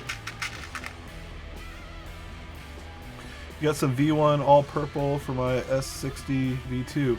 Yeah, I like the purple. The purple domes are pretty freaking nice. So yeah, that'll be cool. I think I'm just gonna put either OEM 45 or 55 in this one. We'll figure that out here in a second. But yeah, desk domes are nice. The V1 are nice. I do wish that what's his face? Frickin' homeboy who did the BKE Redux. I wish he wouldn't have skipped town, but yeah, in lieu of those domes, the The desk keys V1 are pretty freaking nice. Oh, sorry. You got some V1 all purple for... Okay, housings and sliders. I apologize. Yeah, I thought you were talking about Sho... Or not Sho. The desk keys V1 BKE style domes. Yeah, whenever I think V1, it's typically his stuff. But I guess really when... I feel like when you think Topere, you should think V1, V2, V3. Because like all the aftermarket, you know, makers have had to come out with multiple versions of their stuff. Alright, we're getting there. But I guess that's just life, you know, progression. You learn from your mistakes, try to correct where you can, and move on. Man, yeah, it's fun to, like, with one of these pour-on rings, just, like, press down on that and feel how, you know, how the compression is, because 1mm rings on you know, Topere sliders, it's pretty damn thick. Like it gives you a lot of cush. So I think this will be a fun one to type on. What is my favorite cup rubber? That is a good question. I mean, layout HHKB. Dome? I don't know. That's a tough one. I feel like there's, you know, different domes for different purposes. Like I love me an OEM 30-gram dome, and it has, you know, for lightness and like just that faint tactile feel, like it has no equal. The 35-gram aftermarket domes can't touch it. Like it's the one dome that I can actually like float type on, where I'm not even fully pressing the keys down and bottoming out, but like just pressing enough to them actuating and letting go of them. Like other domes, for whatever reason, I cannot do that on. But like those are unique in that way. So, you know, those domes, like, I don't know, if I had to pick a desert island dome, I really don't know what it would be. But I've also got, like, old 45-gram that I love. I've got 55-gram that I love. I've got, you know, the whole line of carrots are freaking amazing. Tiffany domes are great. Like, V2 Tiffany's are super chill. I like the pink domes. I like BKE ultralights, but I also like BKE heavies. So it's like, I don't know, man. You're asking me to, like... It's like, who's your favorite child, you know? I don't know. Did I shave stems? I didn't. Oh, take it easy, Kosif. So good to see you. I'm glad you could drop in and at least experience the, you know, my joy at the HHKB Studio, if nothing else. Catch you later, man. But yeah, I don't know. Shave stems. I'm not sure what you're talking about. I haven't done anything to...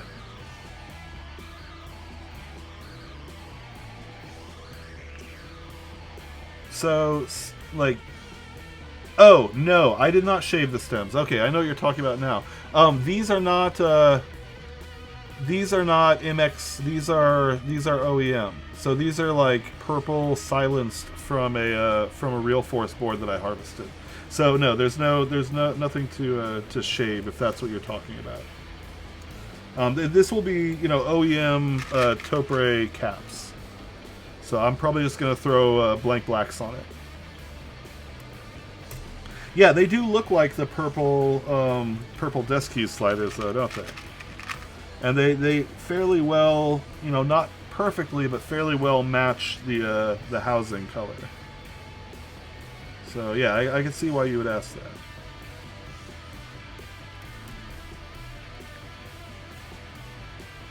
What El Quan, you want to get new domes for your Heavy 6. What do you currently have in it?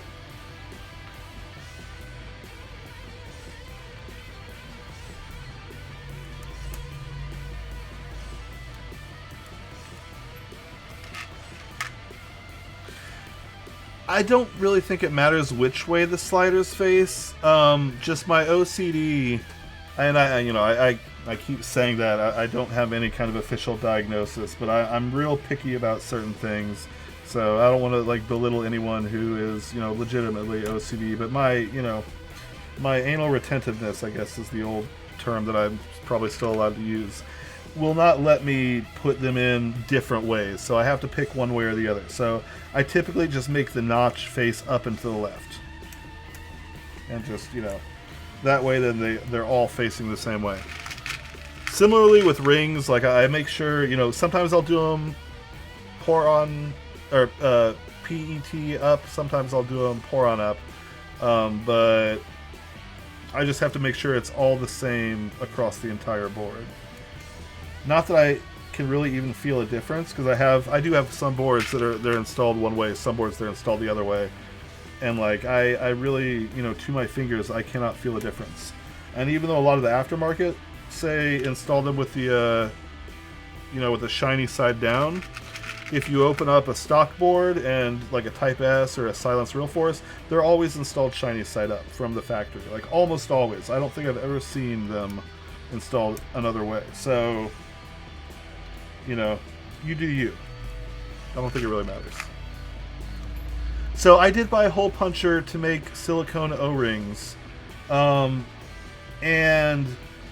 they didn't quite give me what I wanted, so I'm gonna try something else. But yeah, so I got that bad boy because it allows me to do, you know, 3.5 for 4.5, and then I needed a 5mm, which I guess is like close to, I think it was it 3/16 or 5/16 of an inch, whatever that, you know, was. So I was able to get a punch in that size as well to do the 5mm one, and that worked a lot better. I was trying it with like leather taps, and that wasn't working very well. So the punches work a lot better, but it didn't quite do what I was wanting to do. I was wanting to basically make an O-ring that would fit over the MX cruciform within an MX conversion slider on a 2U, so that I could jack the cap up ever so slightly and you know, try to combat like the GMK ribs hitting issue. And it didn't do what I wanted it to. So yeah, I didn't really, I don't know. Now I have some tools that I, you know, spent some money on that I don't really need right now, but I feel like they're handy tools, and so I can see myself using them for other things down the road. So, not a total loss. And, you know, I tried it, and it didn't work for me. Man, ever since the cat walked by here, there's now cat hairs everywhere. Theoretically, could you not make your own silencing rings with other materials? You totally could. I mean, I've seen people like 3D print rings out of I don't remember what material they use, but like yeah, you can make them out of whatever. Whether or not they, you know, add to silencing or add to weird noises, or, you know, what they do, you know, I don't know, but you could. What were they? Hyperspheres, I think, were handmade originally, and the guy just like had a hole punch and, you know, just knocked them out.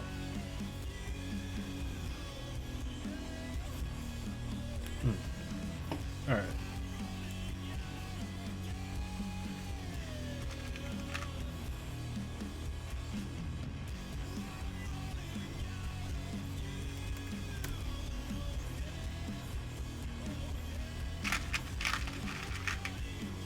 So I gotta say, I've really been digging building the show boards recently. Like, the last few that I've put together, which have been a you know, a PC Sho Snipe, the PC, what is it, SRX, the one that I did for trunks, and then this board, like, they're really freaking solid. Like, and I know they're like a value leader and all, but man, like, for the price, I feel like you get a good, you know, you get your money's worth. And I just realized my cat is just like sitting directly on the bottom plate of this fucking board. So I was gonna like show it off, but, well, I'll do it in a minute. But like, yeah, it's, I wasn't as super impressed with the S60v1. I feel like it was a little bit flimsy. Like, the bottom plate was super thin. The thing was absolutely cavernous, and so it wasn't my favorite board. And I got one in PC and in aluminum because it was, you know, so cheap at the time. I'm like, screw it, man. It's, you know, I'll buy two. Why not?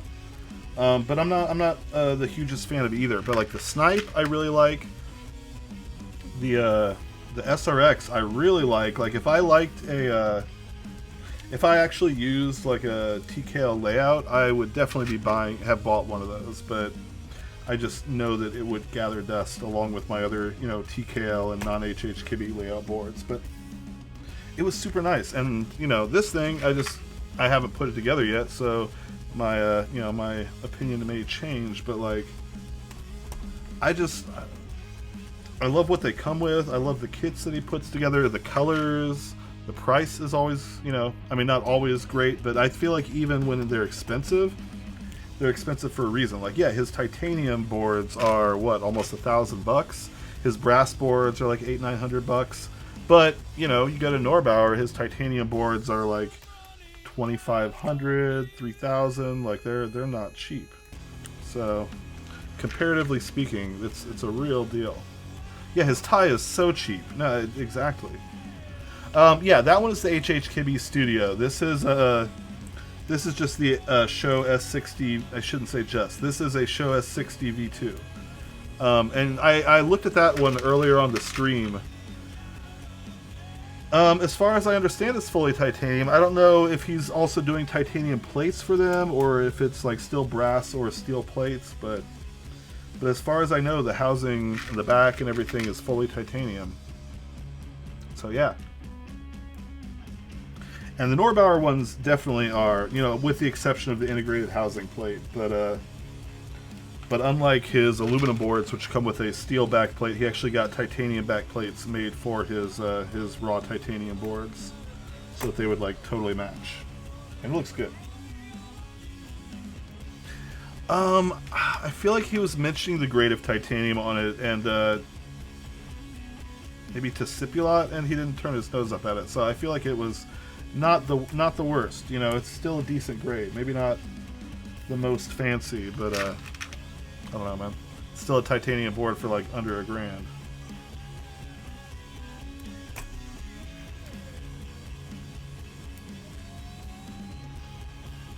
Okay, so yeah, and I guess that is, you know, I don't pretend to, you know, to know anything about like Sho's background, what his other businesses are, or you know what his, but I mean, I feel like his connection to manufacturing like allows him to do a lot of really cool stuff with a lot of really cool materials. So yeah, I would say if you're curious about if Sho can do something, ask Sho, and chances are he can probably do something. Alright, we're getting close. Am I missing a ring? Please tell me I'm not missing a ring. No, okay. Yeah, I only had 60 of these, so I really wanted to make sure I didn't like accidentally lose a silencing ring or tear one or anything. I'm getting close, so we're almost there. You have 2 tie plates? What for? Are they like Plato plates, or are they... Okay, so he 100% can do tie plates. Alright. You commissioned a snipe. Sweet. Oh man. Awesome. Yeah, I really like the snipe. Like I've actually got it sitting over here on my desk in a case, but I had that out earlier today. It's got V1 greens in it, and I kind of feel like I should put something else in it because V1 greens are a bit heavy for me, and so I don't type on it nearly as often as I should. But yeah, the snipe is such a nice board. Like after my my less than awesome experiences with the S60v1, like getting a snipe and getting the Sho 23 boards, were like, that brought me right back. I was a fan again. All right.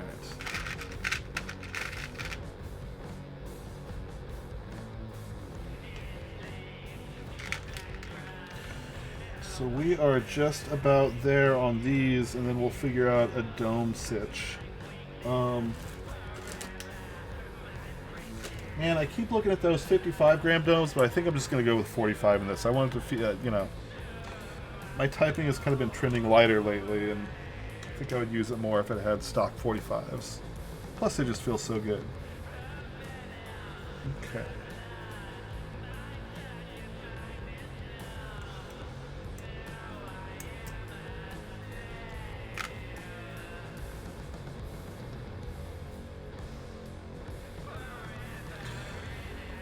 Alright, and those are sliding nicely in there. So I am curious, these are the silenced style to use with the corner notches. And I'm wondering how these are going to work in the desk keys housing. So I don't think I've used that combination yet. So we'll see. They seem like they're fitting in there fine and they're moving, and I don't feel like binding anywhere. So I think they're going to work out all right, but we'll see. Okay, lubing time. And that's always fun. So I'm going to start by just kind of giving them a little good blob in there. And then we'll lube up the wire, put the wires in, and then we'll adjust from there.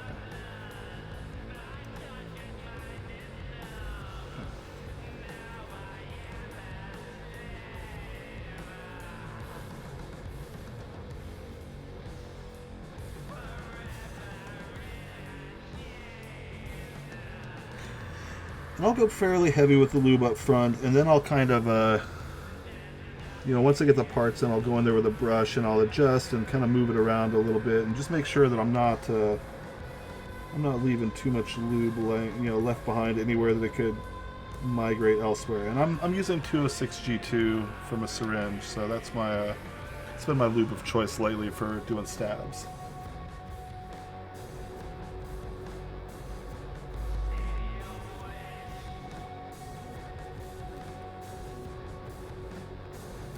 Yeah, I do love 30-gram domes. I've got them in like 3 boards now. My Veracity Steel heavy grail has 30-gram domes because I kind of wanted both the heaviest and lightest board. And then I've got for that board that I busted out, this one here has 30-gram domes, and one of my other boards has 30-gram domes. I don't remember right now off the top of my head. Oh yeah, my that 10-cent TCTF board has 30-gram domes. So there's a couple of them. All right.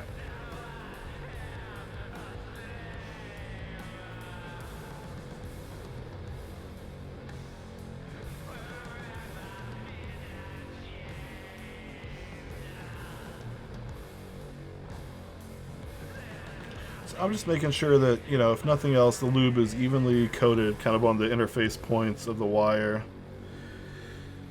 And then we're just going to pop it in and move it around from there. Alright. Oh, and of course I missed on one side. There we go. Okay. Have to clean that up.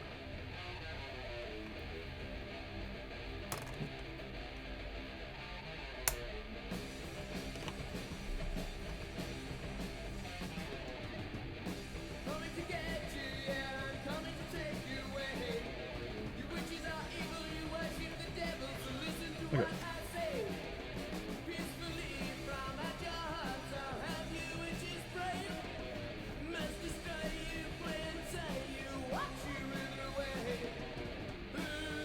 So the goal is to make sure that I don't get any of this heavier lube on any plastic on plastic rubbing parts, that it's only on the plastic to metal parts.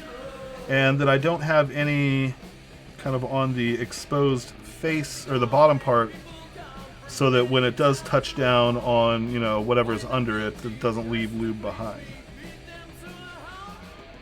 Okay.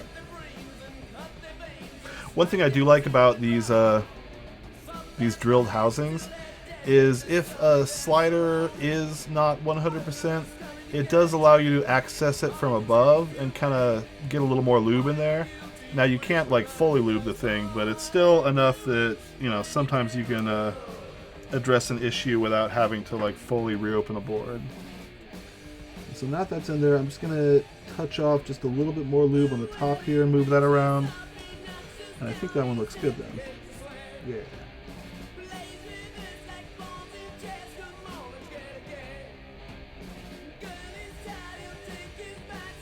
Alright.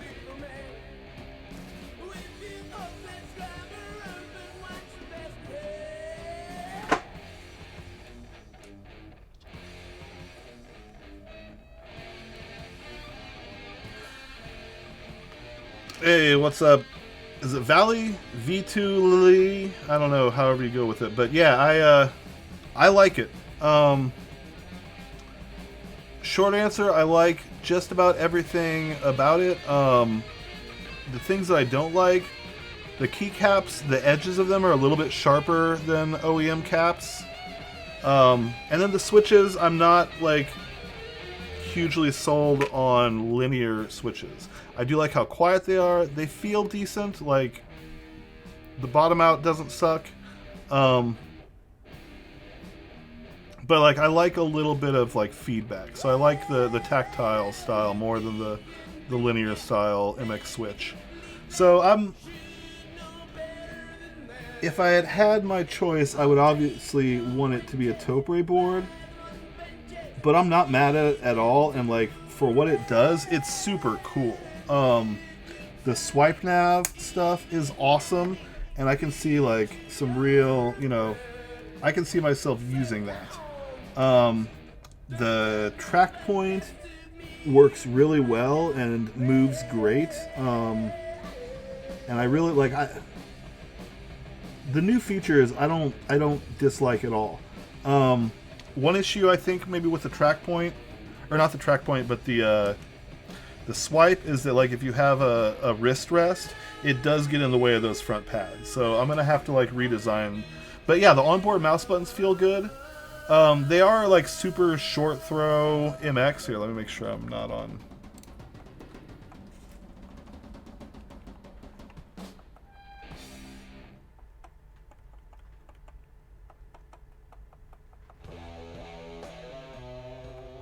Yeah, I don't know. I might play around with changing those out. They're not the greatest. Like they work. It's a button, but I feel like it could be a better button. So I don't know.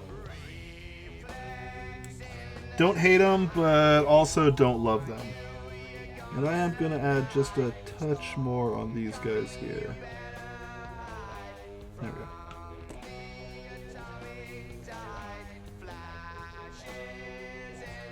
Cool.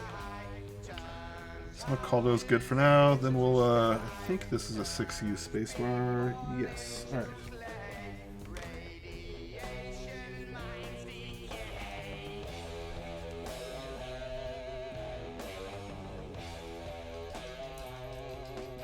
So spacebars, I do go fairly heavy on, as far as like filling the little kind of that crevice with lube.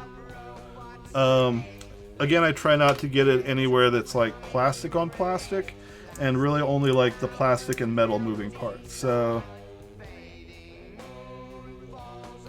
just get in here, fill that guy up. There we go. All right.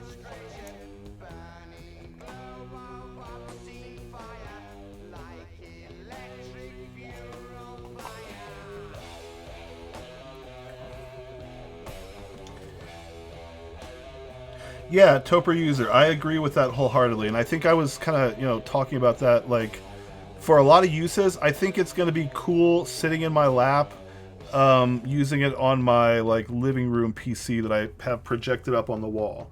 I think it'll be great for like if I'm carrying it around and working on my headless. I've got a bunch of like Intel NUCs that I run various shit on. I think it'll be cool sitting on my laptop. I think like I see so many cases where like having access to the navigation will be real handy. But it's definitely not going to replace, my HHKB. And when it comes down to coding, I think that, that's a lot of typing, and I like typing on the HHKB Professional better. Now, that said, I could see that stroke navigation and the buttons being very handy when I have like VS Code open. I've got a bunch of tabs. I've got my VM connections, and like I think that could be very very, very useful. So I don't know. It might be a programmer's tool as well.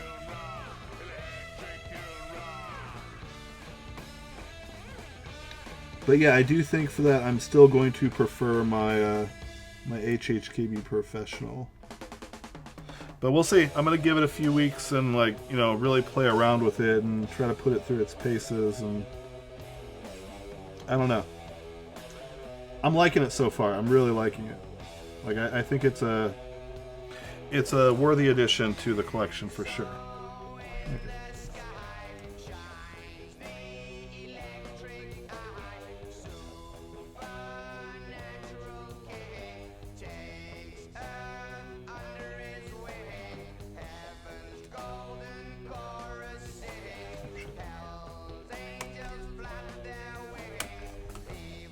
Alright. So that's popped in. I definitely went a little heavy on the lube there, which I always do, but, you know, it's a lot easier to go a little bit heavy to begin with, and then go in with a brush and kind of clean it up and remove it, than it is to have to, like, squeeze more lube back in behind the wires and shit. Like, I think it's a lot easier to err on the side of too much lube, but then, you know, clean up as you go. In fact, I'm going to kind of use some of that to brush onto the wire. Let's make sure that's fully good. Alright. Sorry I keep doing this off camera, but I'm trying to like get a good look at it. So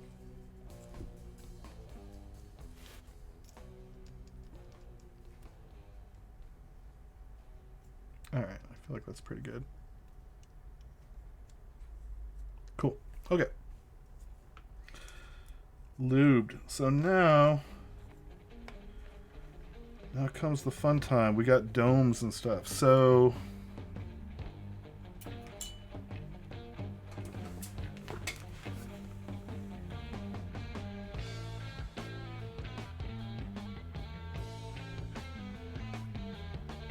sorry guys, I'm totally not keeping up with the chat. Yeah, HHKB Professional is so much more portable. Use it on your laptop all the time, which I do the same with mine. Like I've got a ThinkPad that it sits real nice on.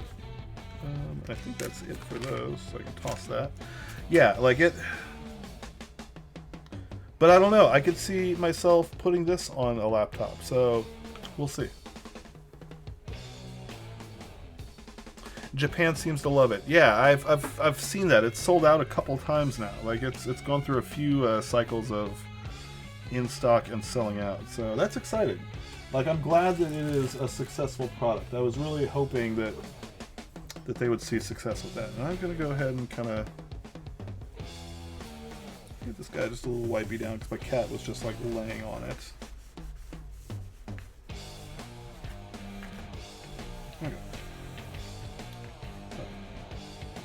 So, domes and stuff. I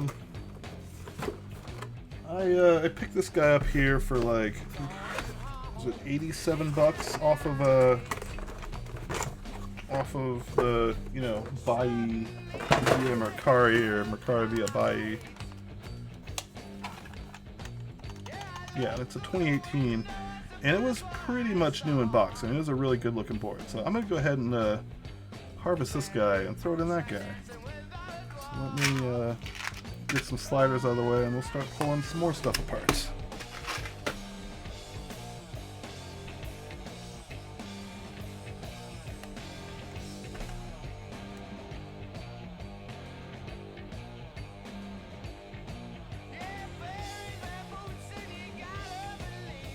You think it's too heavy for a laptop? Yeah, probably so. Yeah, probably so. We'll see. Okay. Let's start pulling some screws.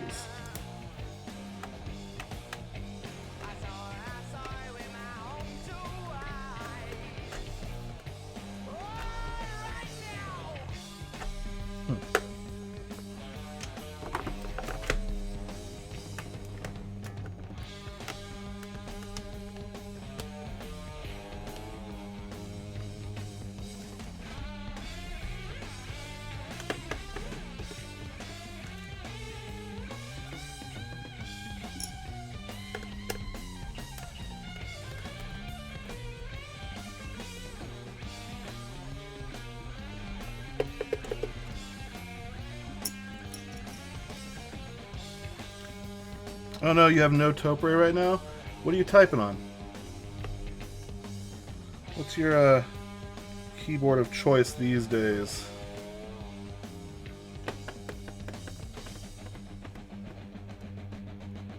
MX Tactiles, you really like Anubis switches?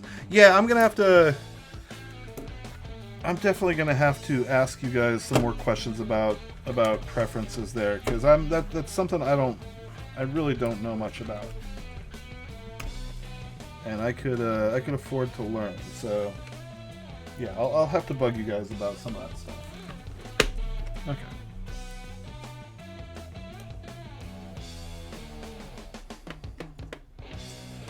I definitely do want to learn. Like I mean, I don't ever see myself going as crazy into MX as I have into Topre and HHKB, but I'd still like to, you know, find an experience that I find to be enjoyable. And there's a few switches that I've liked, so we'll see. Elquan, you've been dailying Topre unless you're gaming? Nice. Yeah, dailying Topre since 2018. Nice. Yeah,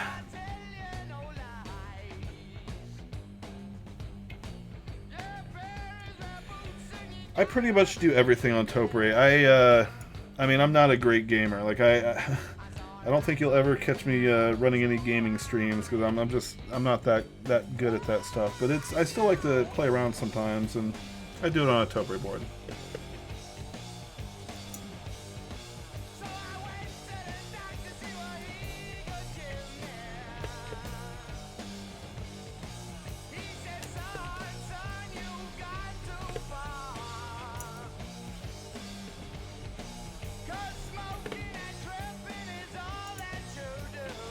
In fact, the gaming board that I probably use most often it's got it's a Pro 2. It's that Tencent capture the flag board that Bogus sent me the chassis for. It's got 30-gram domes in it, and super light, real nice, and it's got like a little purple WASD arrow cluster on it, and so that's my quote-unquote gaming HHKB. But I don't play much that's too hardcore, so I feel like that can still get me by.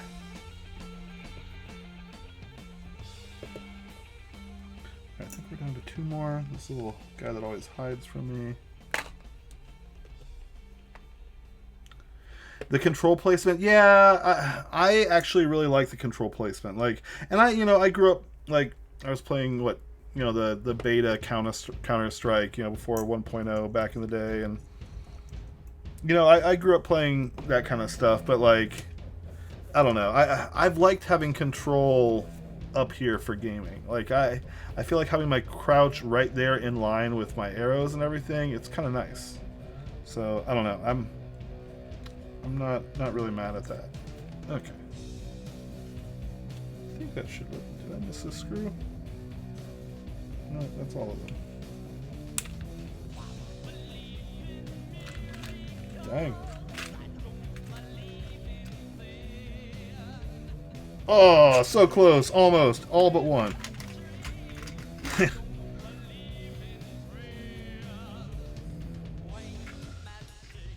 Man, I love Pro 2 dome sheets. Like, I just love those. I really do. You know what?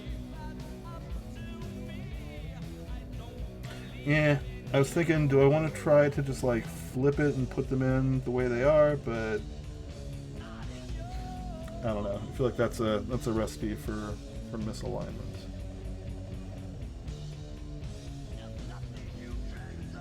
That said, I don't know.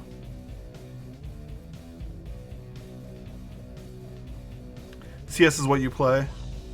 What's the HHKB version for Chef's Knife? Yeah, I don't know. Alright, if this just drops right in there and I don't lose any domes.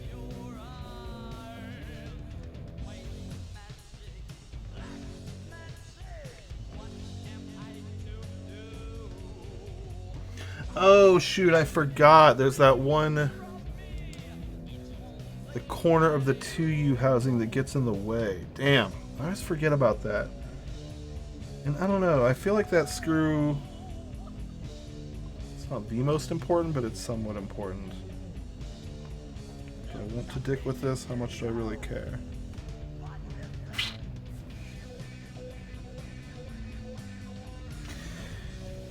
Huh. Yeah, the Taycan looks pretty sick. You play Apex Legend on HHKB? Nice.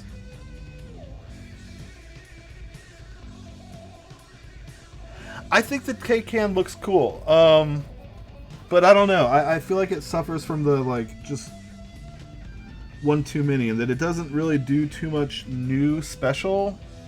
So I don't know. I'm probably not gonna get it. Like,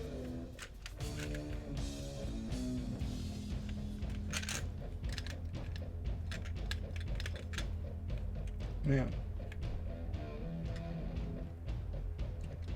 Sorry, I'm just looking at the lube job on this one,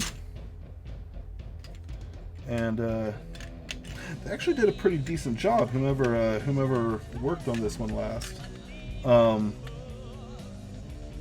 Not like perfect, but I'm wondering, because this is a 2018, like, is this factory lubing, or is this, did someone actually do this? Yeah, I don't know.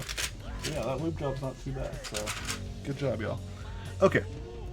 I'm not gonna cut that right now because I just don't care that much and I want to get this thing together, but if I, notice that it's not feeling right, I may go back in there and cut it.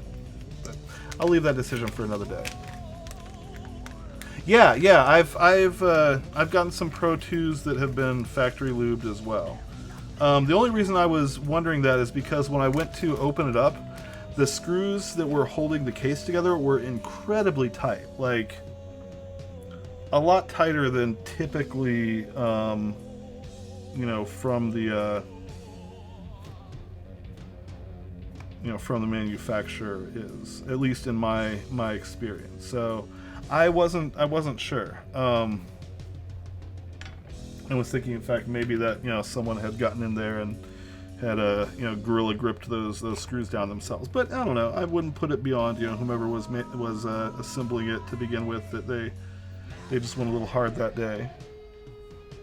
But yeah, the factory lubing, it was, I don't know, it's been improving over the years. Like, I've got old boards that have absolutely zero lube in them. I've gotten newer boards that have had more lube, and like the latest round of the hybrid kind of Pro 3 generation have been lubed pretty decent from the factory.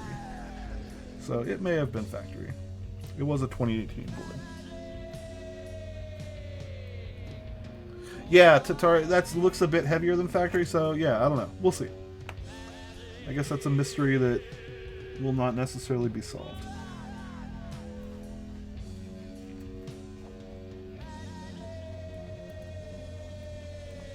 And I'm not really doing these in any specific pattern. I know some people like to.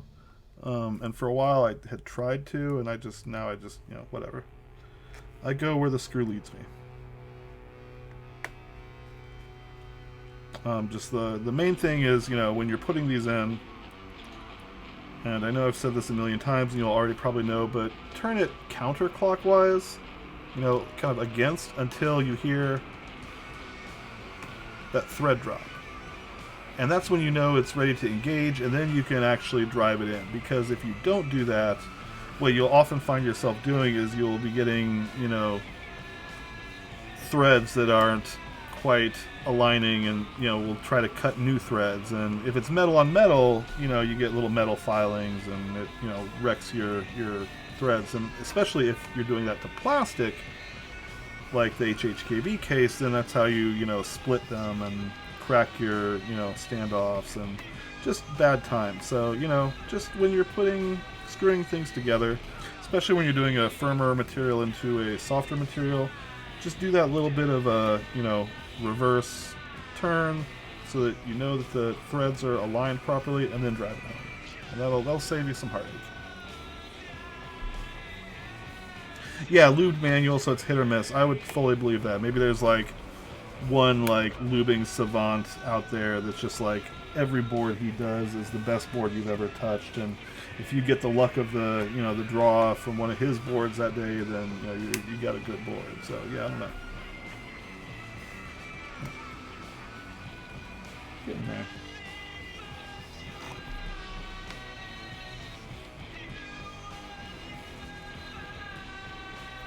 So, oh no, we got one more.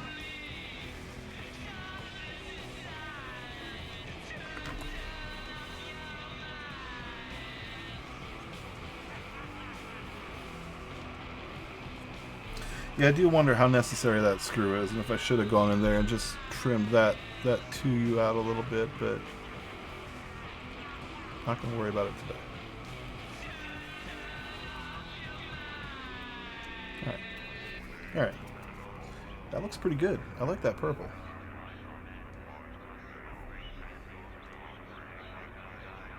Yeah, you found stock Pro 2 spacebar even worse than Pro 1. Yeah, I've definitely gotten some bad ones.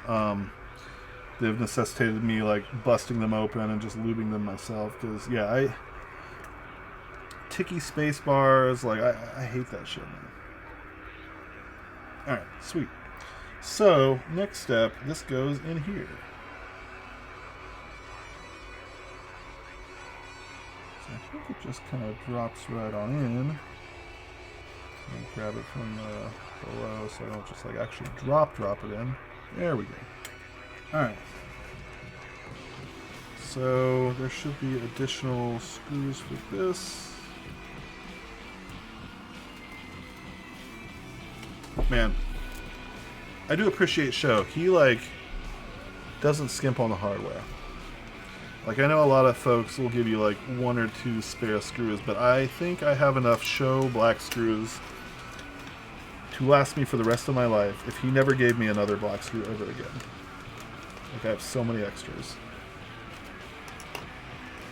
Which, you know, means that whenever, you know, I get more Play-Dohs made, I want to get them tapped to that standard, so then I can just use the Sho screws and everything, and just, like, all my shit all works together, and...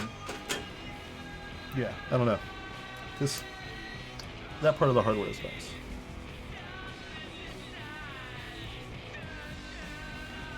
Okay, though I don't like the fact that these are non-magnetic. God dang it, that's going to be annoying. Alright, hold on. I'm going to figure this out.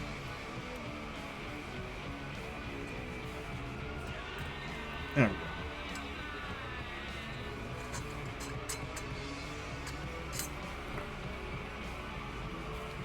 Yeah, stainless steel screws, I guess. Yeah. Yeah, non-magnetic screws are a little frustrating. Oh yeah, I'm gonna hate this. Sorry guys. You hear me bitching too much. I apologize. Well.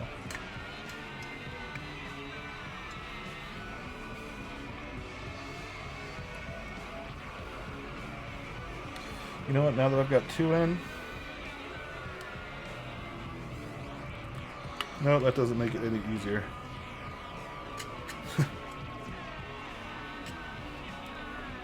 See if inverting it made it any easier, but that's just even more annoying. Alright.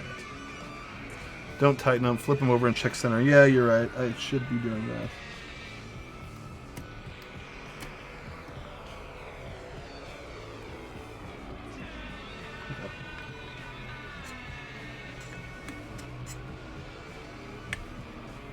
Good call, good call. Thank you for keeping me honest here.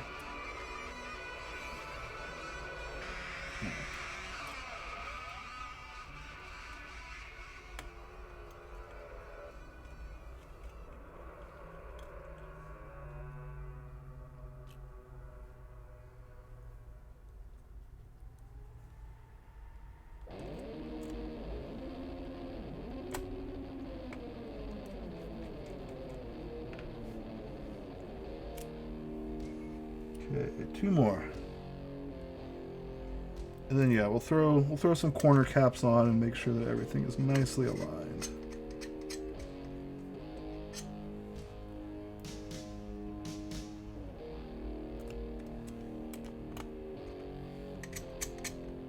All right, there we go.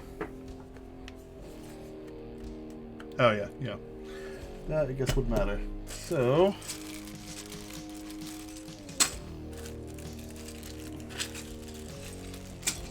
That should be top row.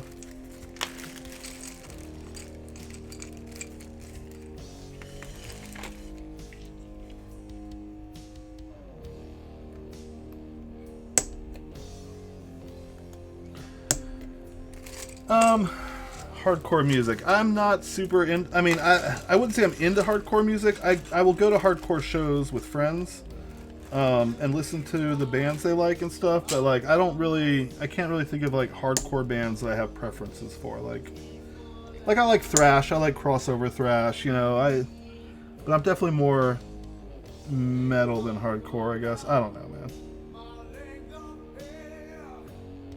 I have a good time at hardcore shows. Like, I love all... Sheesh. I love all that goofy-ass moshing shit they do.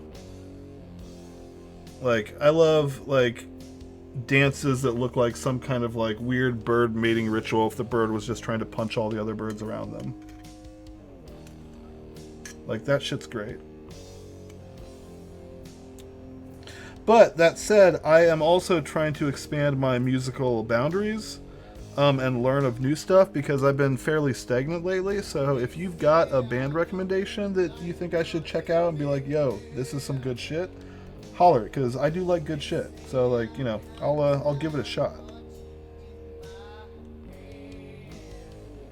Oh, the Halloween, yeah, those are some fun playlists. I've seen Iron Age, and they're fucking good.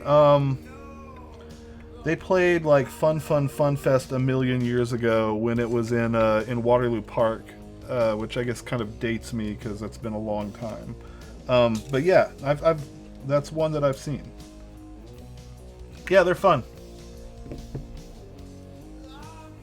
Okay.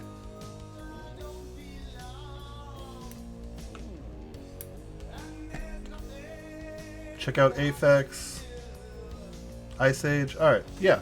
I'll have to watch this stream back and get these down and check them out, because... Okay.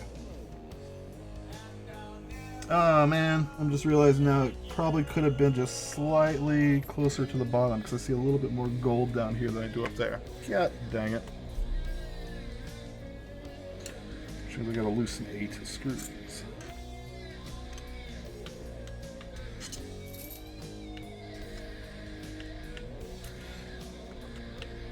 Sorry, but yeah, I figure we'll get this right and then never have to do this again, right? Okay.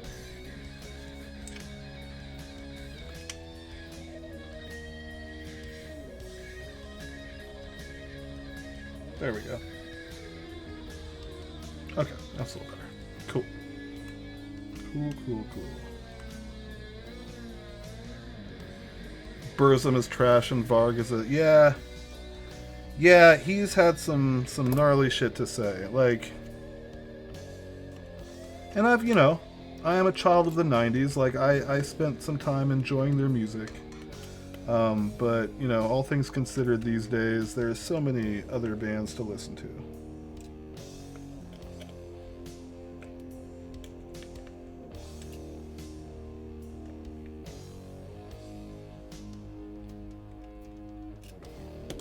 Alright. VAR? Okay, I'll have to check that out. Alright. Man, I love the Sho brass plates. Like, I cannot get enough of Sho's brass plates. They're so freaking nice.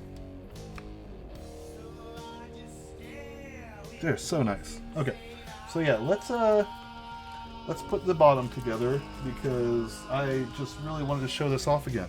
Look at this freaking unit with its, cat hair and stuff on it. But dude, look how thick this is. Look at the thickness. This is like a beast. Oh shit, what's up?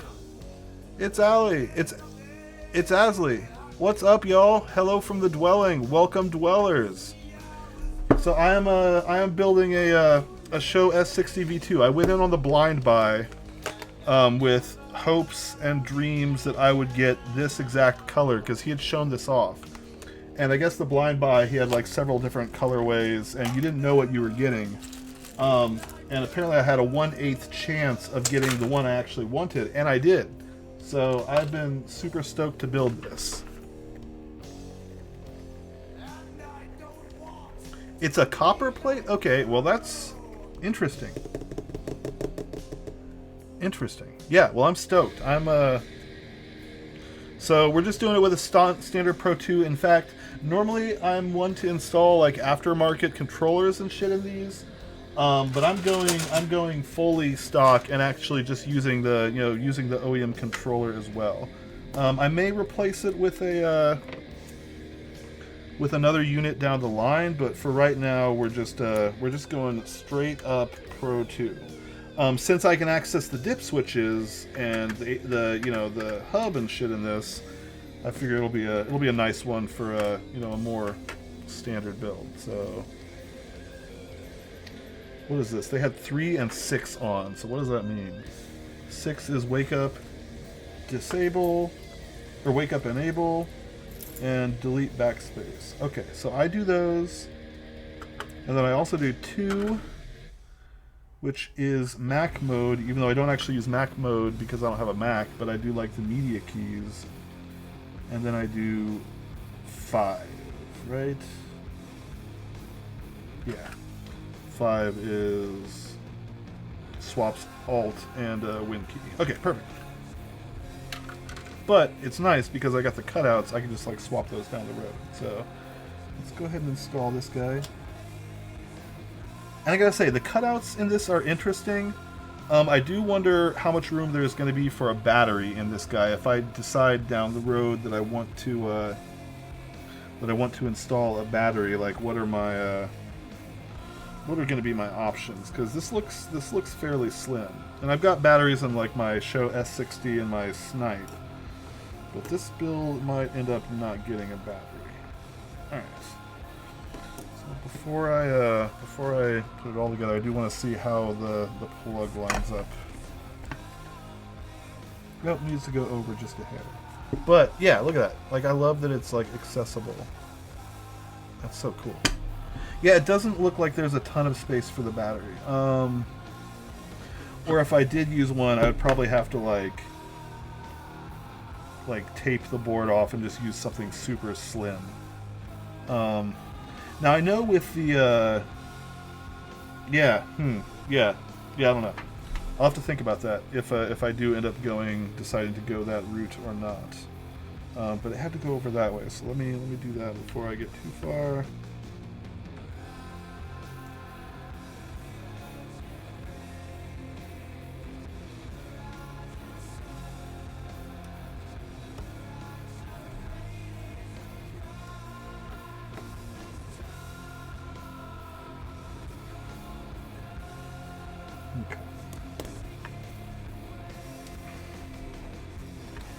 Works any better.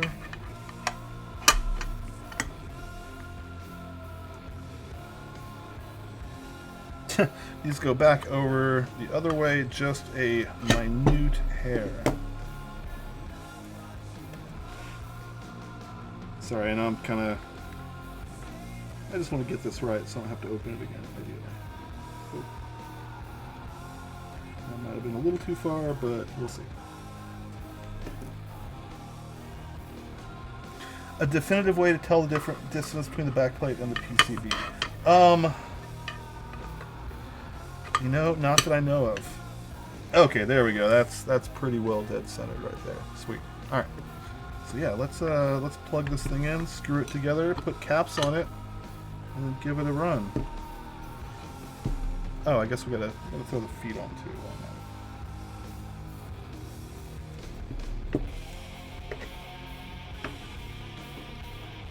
Yeah, plugging in the control board is always the fun part for me, because these short-ass cables and my big chunky hands and everything, it's like, I don't know, I feel like there's never a right angle to approach it from.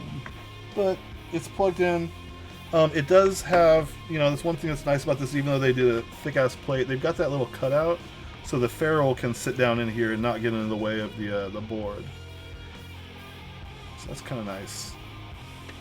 And then when it goes together, it sits flush and doesn't interfere with anything. So all right. So let me go ahead and set this on something. Screw some screws in, and then throw the rest of these caps on. So holy monka, I do like I like the Studio quite a bit. The fancy new features on it are freaking sick. Like I was blown away by the stroke navigation. The track point feels really sturdy and really good. I feel like when I first touched the stroke nav, there was just a hair of delay in the gestures. But then someone was like, yo, updated the firmware, and as soon as it came back up, it was like flawless. So yeah, stroke nav is super cool. The ability to, like, down here hit that and scroll between my open windows is super cool. Like, the fact that you can store multiple profiles on it is kind of dope. Like, I see a lot of nice things. Downsides for me were, you know, the big elephant in the room is the switches. I've realized I do not like linear switches, really. I've got a few boards with MX Blacks that I don't hate, but, like, the switches, the sound was good. The key press, like, you know, disregarding the lack of tactile bump was okay. But I want a little bit of feedback, and I feel like, you know, that feeling that I get, you know, of tactility from the domes, I was not really getting from those. Sound-wise, they're great. It actually, I think the board sounds good, and the space bar sounds, like, really good. So, I dig that. Is it a replacement for the Professional? Hell no. Like, I don't see myself dragging this board around in my backpack, or, you know, replacing, you know, the board on my desk at work. Like, but there's a lot of use cases that I think it's going to be great. You know, I was saying, you know, in the living room, you know, connected to my HTPC, connected to my NUX, that I usually run headless, but every once in a while I have to plug a device into. I don't really do data center work anymore, thank God. But, like, I used to go into a data center, and I was, like, talking to folks. I mean, here, you know, this was my old school data center keyboard that I would, you know, carry around and plug into, you know, rather than use the gnarly ass board on the crash cart, I would bring my own.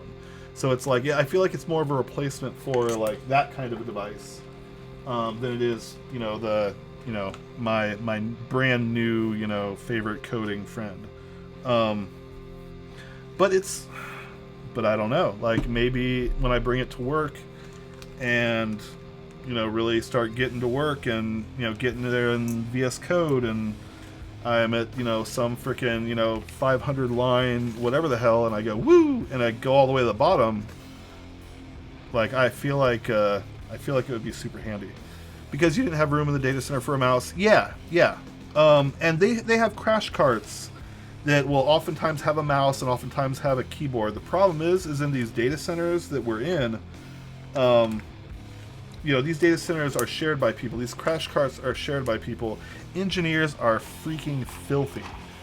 And these keyboards are beat to hell and old and gnarly. And oftentimes I'm not on a cart. Oftentimes I'm just like, oh, there's George. Oftentimes, like, I have a folding chair, and so it's me holding a keyboard in the hand while working on a keyboard, and having my mouse here and having all the navigation shit there. It's super freaking handy. So, like, for that, for a home theater PC that I'm just sitting on the couch and wanting to use, like, I find there's a lot of uses. I'm not a studio musician, so I don't know, you know, how much the name studio is actually realistic. But, you know, I could, for my purposes, like, I definitely see myself getting a lot of use out of this board. So I'm digging it. And I don't hate the MX switches. Like, yeah, they are linear switches. They're not my preference, but, like, they're really not bad. They don't sound bad. Oh, yes, that was the other thing I didn't care for. The edges of the caps are considerably, like, sharper, less rounded than, you know, OEM HHKB caps. And, like, when I hit off center or when I'm, you know, typing messily, I definitely feel that. And I like the feel and profile of the OEM Topre caps a lot better. So that's one that, you know, The spacebar is unusable. It's HHKB Pro 2 style. Get out of here, dude. Get out of my stream. Just get out of here. No, I'm just kidding. You can stay. But I wholeheartedly disagree. 6U is superior. Like, get that 7U shit out of here. Get that 6.25 out of here. What the hell even is that? Like, get fractions, bro. So, yeah, the keycaps are a bit of a negative, but they sound great. They feel decent unless they're hit off-center. Like, the surface of them is good. The texture of them is good. Legends I could take or leave, but I don't know. It's nice. It's a little pricey. Like, that's one thing people mention is, like, how do you feel? Is it worth it for the price? But, you know, I'm not going to be buying a bunch of them. I think for one, I think it's nice. The Pro 3 spacebar better than the Studio spacebar. Yeah, they do use MX stabs. It all uses MX stabs. You have to flip the Studio spacebar. Yeah, I think I might flip the spacebar as well, just to kind of get a little bit, you know, get a little bit softer edge for where my thumb lands on it. But we'll see. Right. Man, I'm liking this.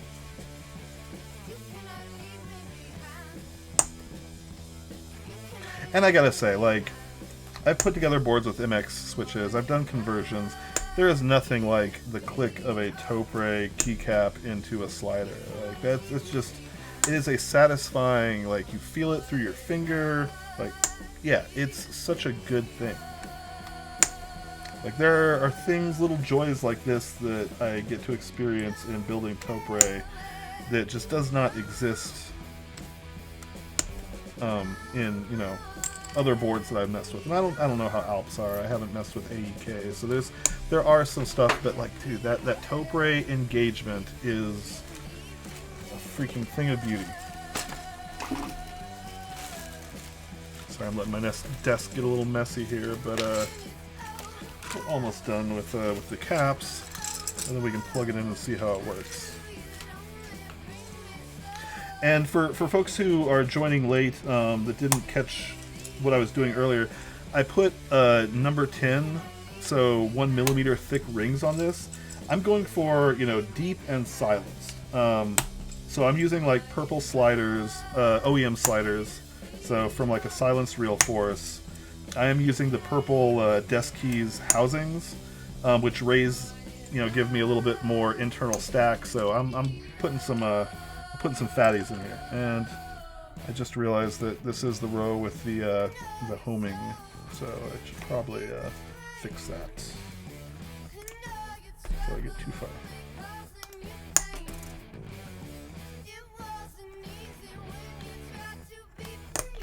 I'm sorry, if you'll excuse me for just a second, I got a whining dog behind me who probably wants out, but he's also afraid of that cat, and so doesn't like to run past him. So give me just one moment.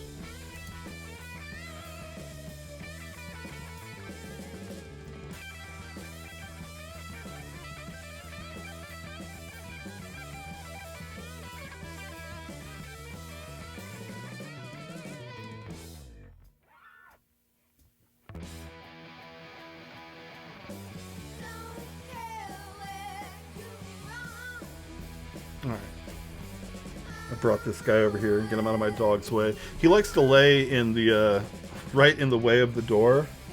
Dude, what did you get into? You getting under somebody's car or something, because that is, he does not have black fur normally.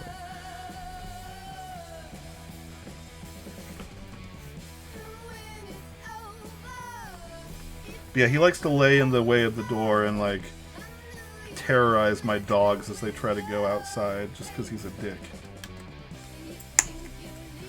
Alps keeps feel bad to put on switches? That's a bummer.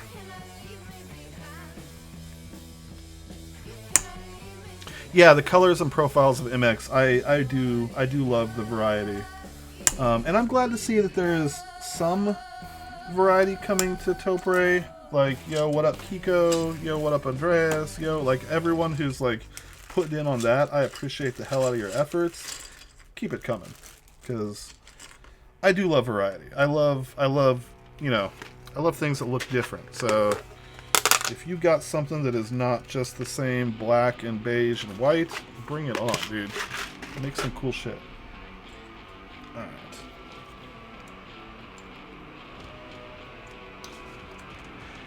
There's something that bugged you when disassembling Topre, when popping out the slider. Okay, so this is what I'm wondering. Because I use the silenced Real Force purple style. Oh, that actually sits. Okay, cool. I didn't know if it was going to sit lower, just because the way that the 2U silenced sliders are made, but I think it actually fits perfectly. And why did I pick that cat up? Because now I'm sitting here picking cat hair out of my keyboard. Sorry, guys. Yeah, the little black part flakes off. It doesn't really matter. So, yeah, that part is only for, you know, it only retains them in the housing, but it doesn't actually, like, have any structural benefit. So whether or not it's there, it really doesn't matter. And since most of the time you're assembling the board upside down and putting everything in, screwing everything in before flipping it over, like, it's not the end of the world if you shear those parts off. And in fact, most of the time when you're taking them out, you're gonna shear some off. So like, there's not much you can really do about that. So I wouldn't worry about it, I guess is what I'm trying to say. Like, you know, just try not to don't pop them out above another boards, because you don't want it like raining down into your shit. But as long as you keep your work area relatively clean and brush that stuff off, like, it's not bad. But yeah, that is an entirely normal thing that I feel like all of us have been frustrated with at least once. Like, I remember the first time I did it, and I was popping them out, and I think the board that was behind it, like, it was going into that board, and I didn't catch it until, like, I was, like, a third of the way through, and then there's, like, all these little black flecks all over my shit, and that was annoying. But, you know, easy enough to clean up with a little shop vac or, you know, whatever, can of air. Alright.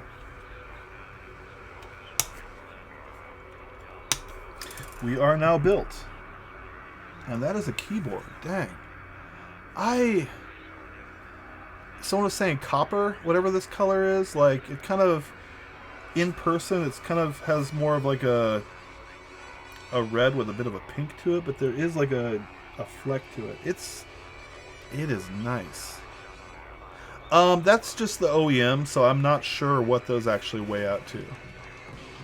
But yeah, the black caps on it, I figured that was the way to go. You can kind of see the gold of the, you know, the brass or whatever it is underneath. Someone was saying copper, but yeah, I think I think this is the way to go for sure. All right, so let me plug it in. Let's just make sure that everything works. Let me get back to that keycap tester. Oh, whoops. Forgot I turned this board off so that I could type on it, didn't I?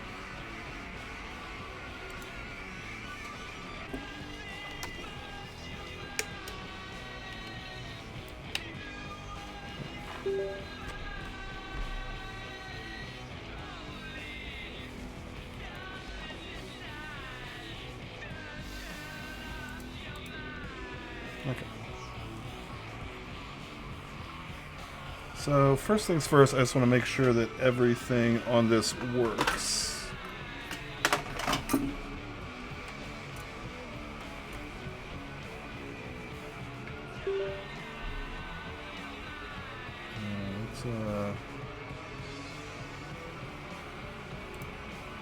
Let's just do this real quick.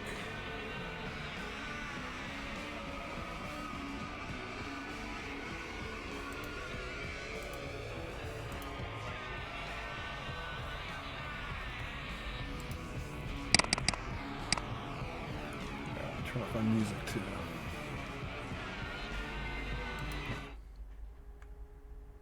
Let's see.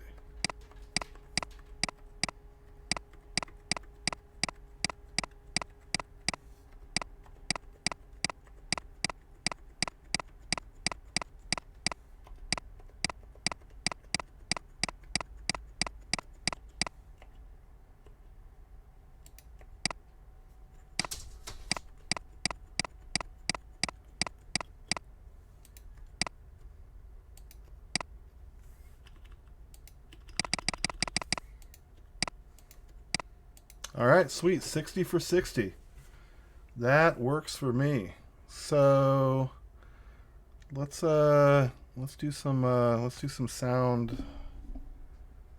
Did I feel like I had monkey type open earlier. What is it?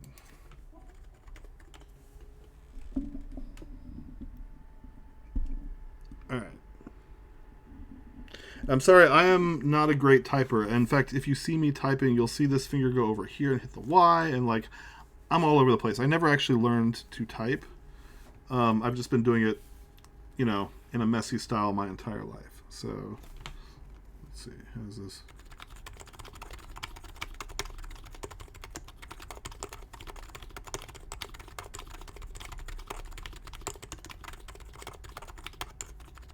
Whoops.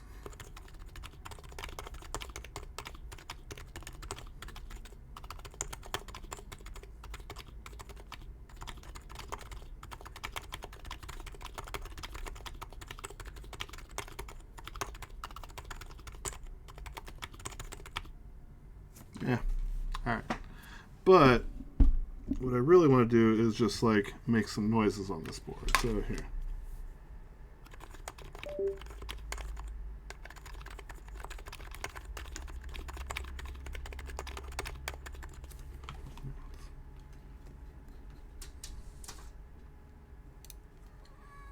Oh, hey, what's up, Giorgio?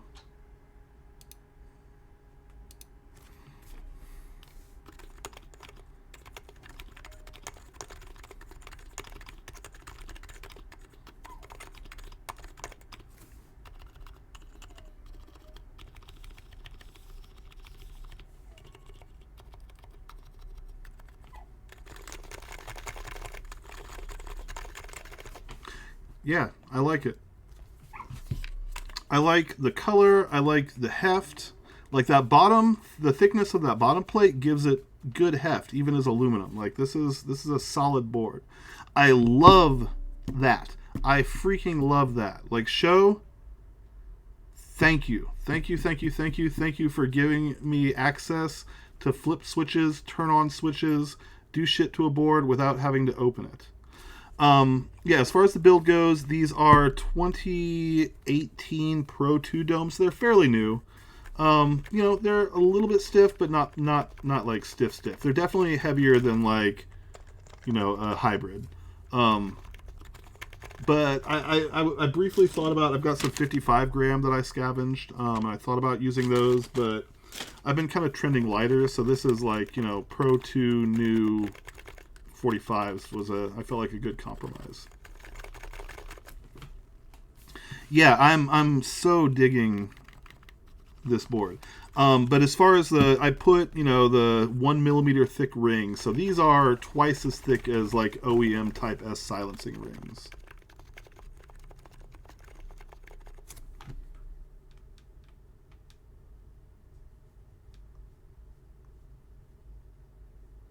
Oh, an auto mod. What happened? Okay, I'm allowing it. I don't care. You can say what you want to say.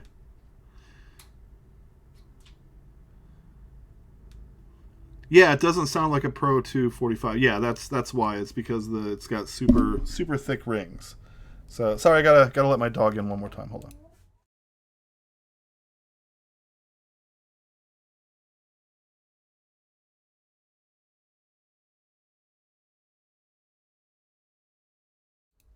All right.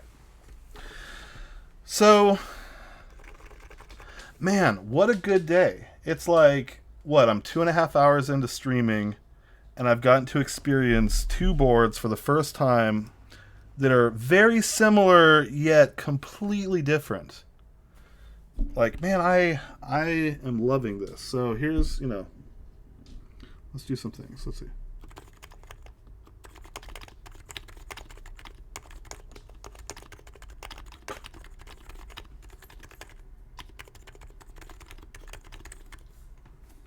Yeah, I dig that.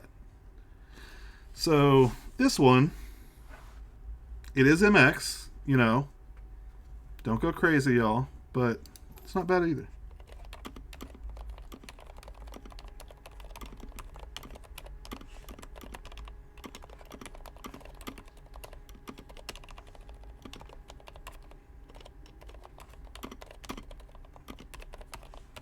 And like, that's not too bad.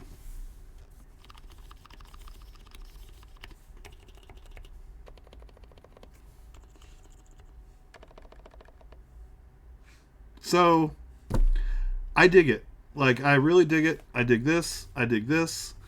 I see a place for each. You know, for writing code, I'm probably going to stick with this style board. Like, as interesting as all this is, and I am going to use it. I'm going to give it a try. There's just, like, there is something about the feel, the give back, like, the return, the thock. Like, I think I'm gonna be doing that. So, you know, we'll see. Oh, you see bikes in the description? Much like keyboards, I like all sorts of bikes. I mean, I've got a fixed gear sitting in the other room. That's an old, like, 2008 IRO frame that I built up a million years ago. I've got road bikes. I've got, you know, my mountain bikes are like rigid mountain bikes. They're not like, you know, squishy mountain bikes. But I've got some mountain bikes. I've got, I don't know, I guess they call them gravel bikes now. They used to be more like, you know, monster cross or cyclocross or whatever. So yeah, I got all sorts of shit. I got a big boy BMX, like a 29er, 26, 20-inch. A lot of bikes. If they left the name of the HHKB out of the HHKB Studio, you've gotten no backlash from Topre heads, HHKB heads. But then I don't think we'd be talking about it as much. I don't think that that's necessarily a bad thing that they're, like, banking on their name. Because, you know what, guys? I'm sorry. It's an HHKB. And there's a reason I say that. And, like, yeah, hold on.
Oh my god, I'm so sorry. I was over here ranting about, you know, is it an HHKB? Because the truth is, these are HHKBs. That's an HHKB. That's an HHKB. All four of these are HHKBs. Only one of them is Topre. So what is it that makes an HHKB an HHKB? Now, what makes an HHKB professional an HHKB professional? Topre switches. But, you know, this is an HHKB. This was the first HHKB. Like, this was released, what? I think this one's from 97. I think it was first released in 93. But, you know, Topre switches didn't come along till later. So what's an HHKB? You know, it's not Topre. But of the 4 HHKBs I have on my desk, only one of them is a Topre board. And there's lights, there's HHKBs, there's studios, but, you know, really. Yeah, in my opinion, it's also the layout. That doesn't have a 7U spacebar. It has a 6U spacebar. It has asymmetrical blockers. It is function rowless. Now, this is a crazy and, yes, like, divisive inclusion. The fact that I'm scrolling my browser right now by doing this, that is, you know, that's divisive. But those are just, like, added features. You know, like, Bluetooth is an added feature. Other things are added features. But to me, the HHKB is the layout and the feel I get from it. And this still feels to me like an HHKB. It doesn't feel like Topre. It doesn't feel like a Topre board. But you know what? Neither does this. And neither does this.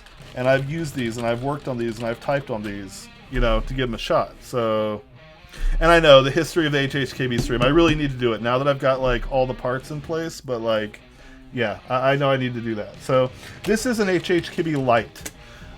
So there's the Lite, and then there's the Lite 2, which is the one with the arrow cluster down here. But these are the original Lites. And this is from... I guess it's not date stamped, so I'm not sure when this one's from. But yeah, that's the original HHKB Lite. So, you know, very similar layout. Caps are a little different. You know, obviously it's a membrane keyboard, but yeah, they're awesome. So I think that's probably going to wrap it up for me. I'm glad I got to get some ranting in, but yeah, but hey, it's different things to different people. Like everything else in this hobby, it's preference. And some people have a strong preference for Topre to the point that they will not accept an HHKB in another form. And really, would you want this HHKB on your desk working all day? This has Fujitsu, you know, slider over dome over membrane. So these are like, this is kind of like typing on like a Sun, you know, Type 5C keyboard, but it's not bad, but it sure ain't Topre, you know. And I would put this board above the typing feeling of either of these boards. So yeah, no, clip whatever you want, man. So I just wanted to kind of give a little, you know, little overview of my opinion and why, like, when people are bitching about this not being, you know, HHKB, they can get out of here with that negativity, man. I'm not here for that negativity. I enjoy all of my HHKBs, all 40-something of them, and that includes this guy. So yeah, that's all I got. I feel good about the build. I enjoyed getting to play with that. I'm glad you all got to kind of catch my my initial, you know, first reactions. But, yeah, I appreciate y'all. I'm, let's see. ELH is streaming. He's doing Keep Chores. Clock Beta streaming. Let's raid Clock Beta. I don't think I've raided Clock in a minute. So, let's do this thing.